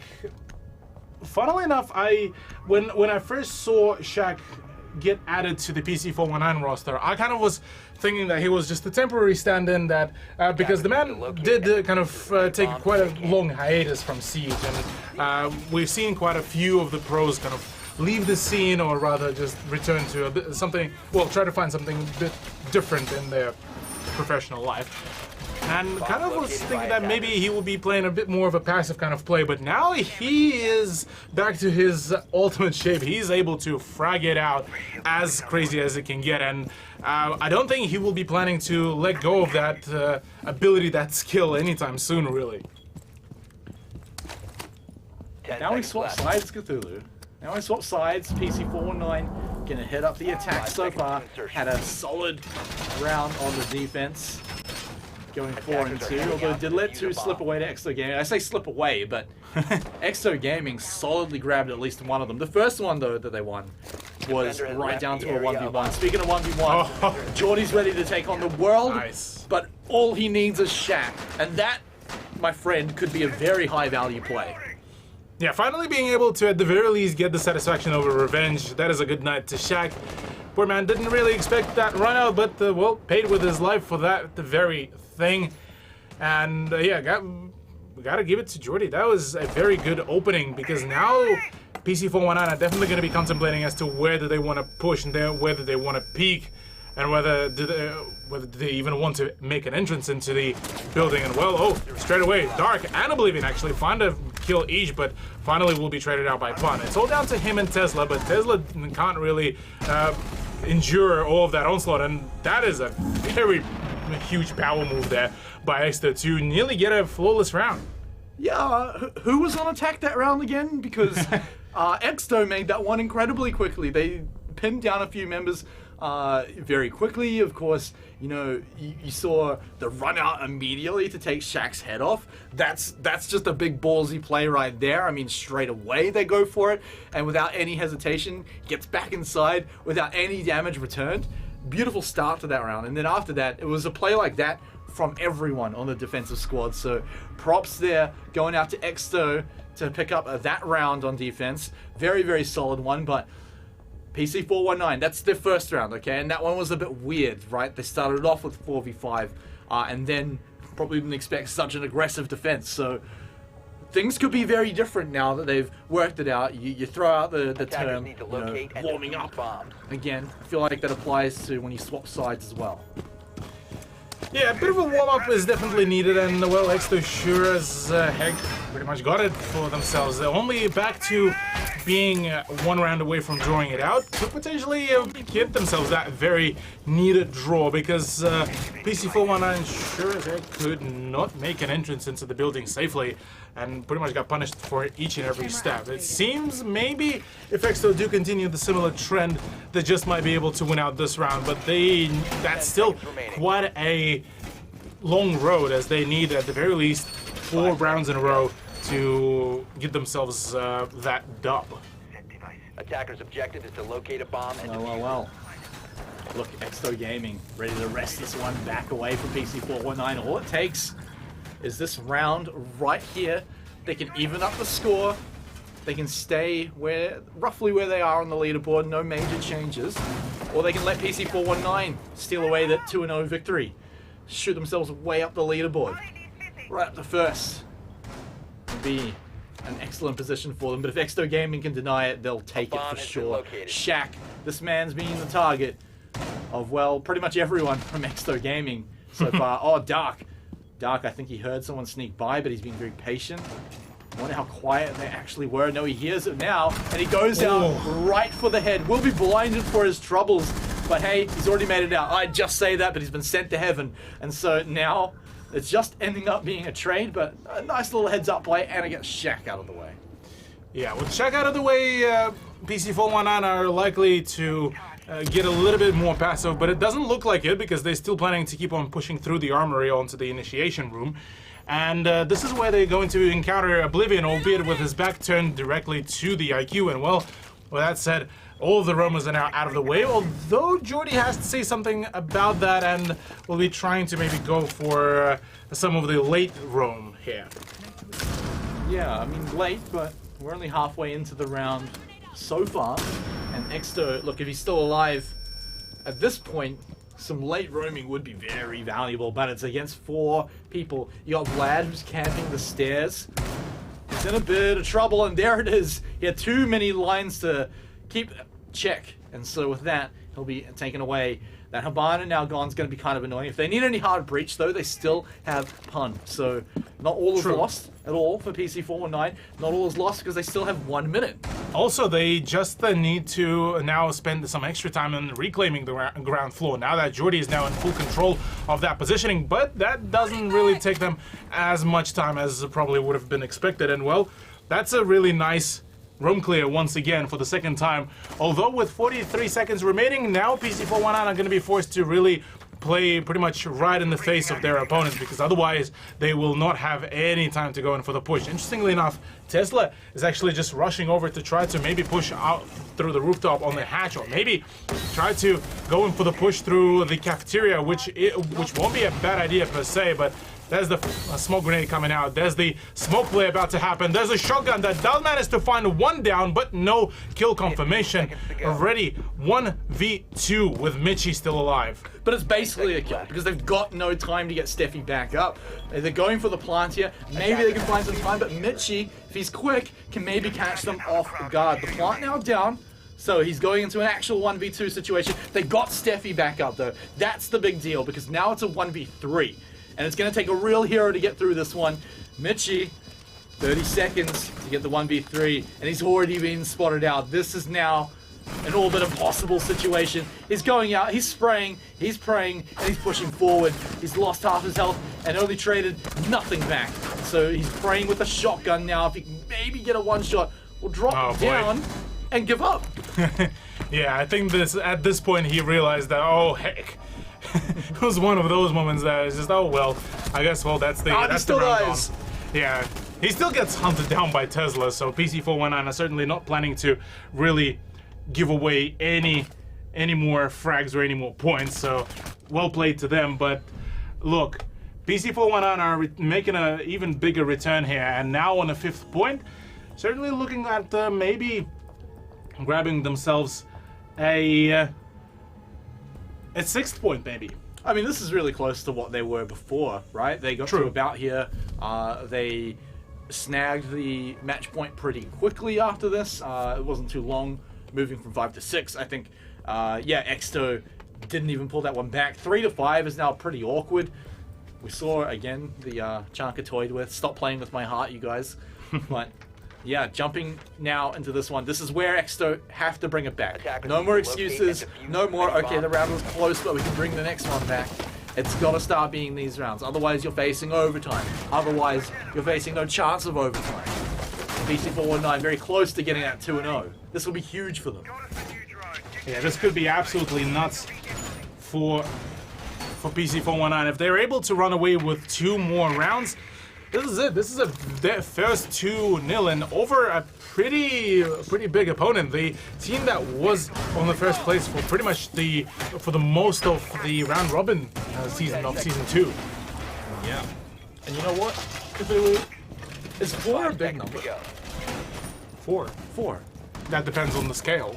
All right. Well, if you're counting bullets, I guess that's not that much. Not really, no. But if it's amount of C4 on your team, it's a fairly decent number, isn't it? 4 Yes. C4. At first I looked at it, I thought it was 5, but that's actually just the barricade for Sawyer. Shield, yeah. But yeah. So 4 C4 though. That's 4 chances to just flat out get a free kill, maybe a multi-kill. So much they can do with it, but that means no barbed wire. You got 1 ballistic shield.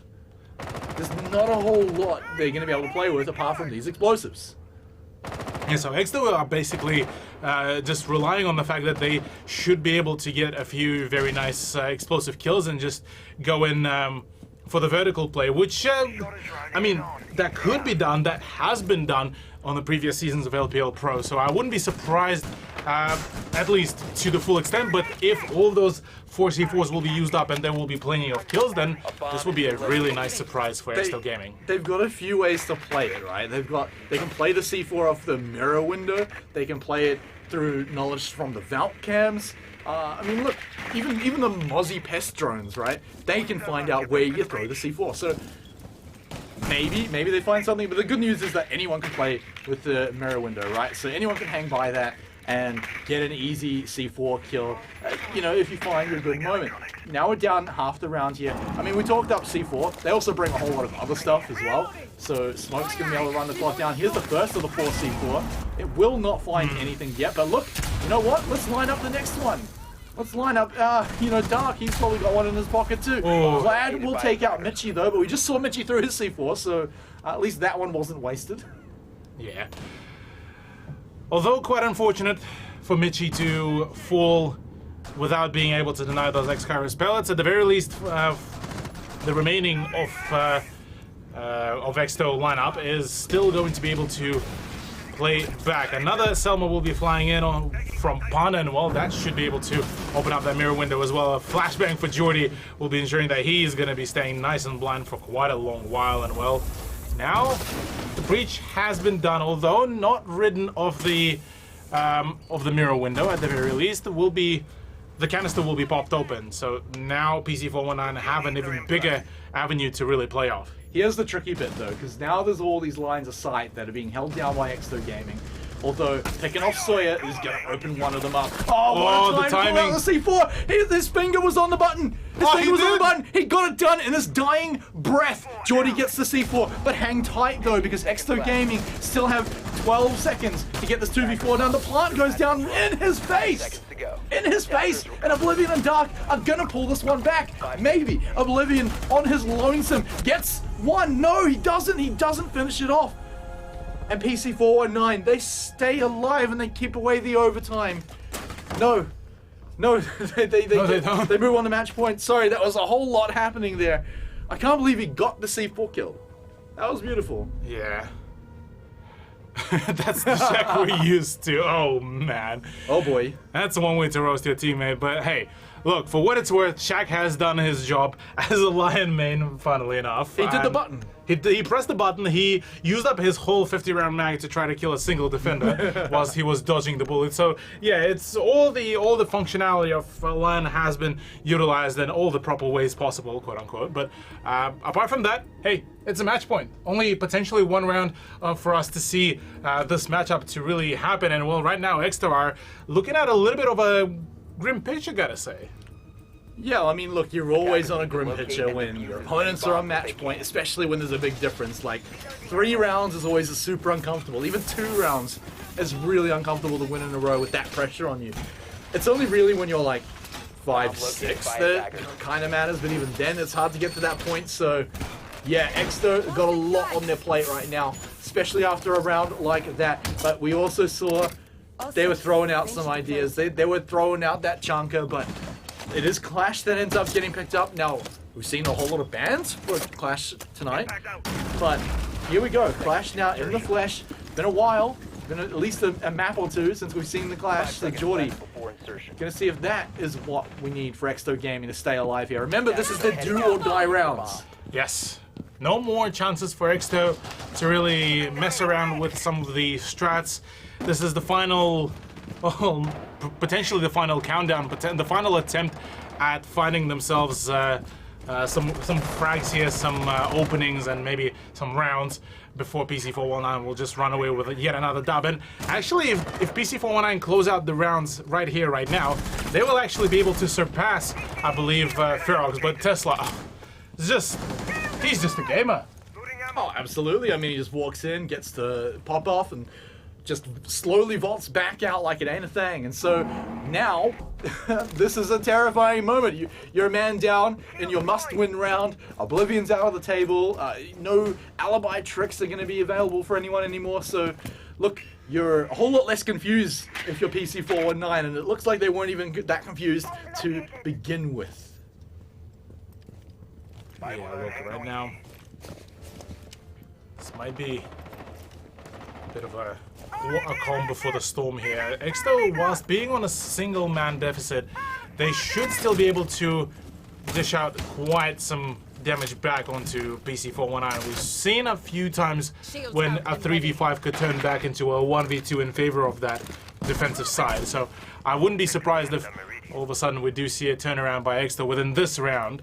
But right now the breach needs to happen, and well, breach shall occur. Although there's a clash now. There's a wild clash just holding down the doorway. Yeah, see, now that's the thing as well, is that the clash makes me think Exo Gaming are still in this one. It's one of those operators that if things get messy near the end, you want to have a clash on your team. So coming into this one here, you've got a minute to go, and PC419 have got to make the push to maybe win their round here and win the entire series. Take it out 2-0. They can do it right here. So the final breach is now coming out. Vlad's going to empty the X-Kairos. I think he's got one set left, but now just going to look for any last bits of information right now. He sees Geordie, which is a good little bit of information. EE1D is activated though. Geordie, he wants to stay forward. He sees all the projectiles being chucked out by PC419. But Steffi's walked into Sawyer, which means now we're up to an even fight here. 30 seconds for PC419 to make that push. The next EE1D comes out. This has to be it. Geordie, he's trying to put the shield up against his back, but is just in too much trouble. It's just a big mess here, Cthulhu. We're down to a 2v2, but that Clash, it's still barely alive. It's Mitchie and Clash. Geordie has to get the job done now. No health, one big shield, and a dream. 5 seconds. He can deny the plant. He can deny it. They know where he is now, though. The plant now going down. All he has to do is land these shots. But he's not going to get it. And so now he's going to make this one happen with no health. This has got to be it. This has got to be it for PC419. Geordie, the hope, the hero.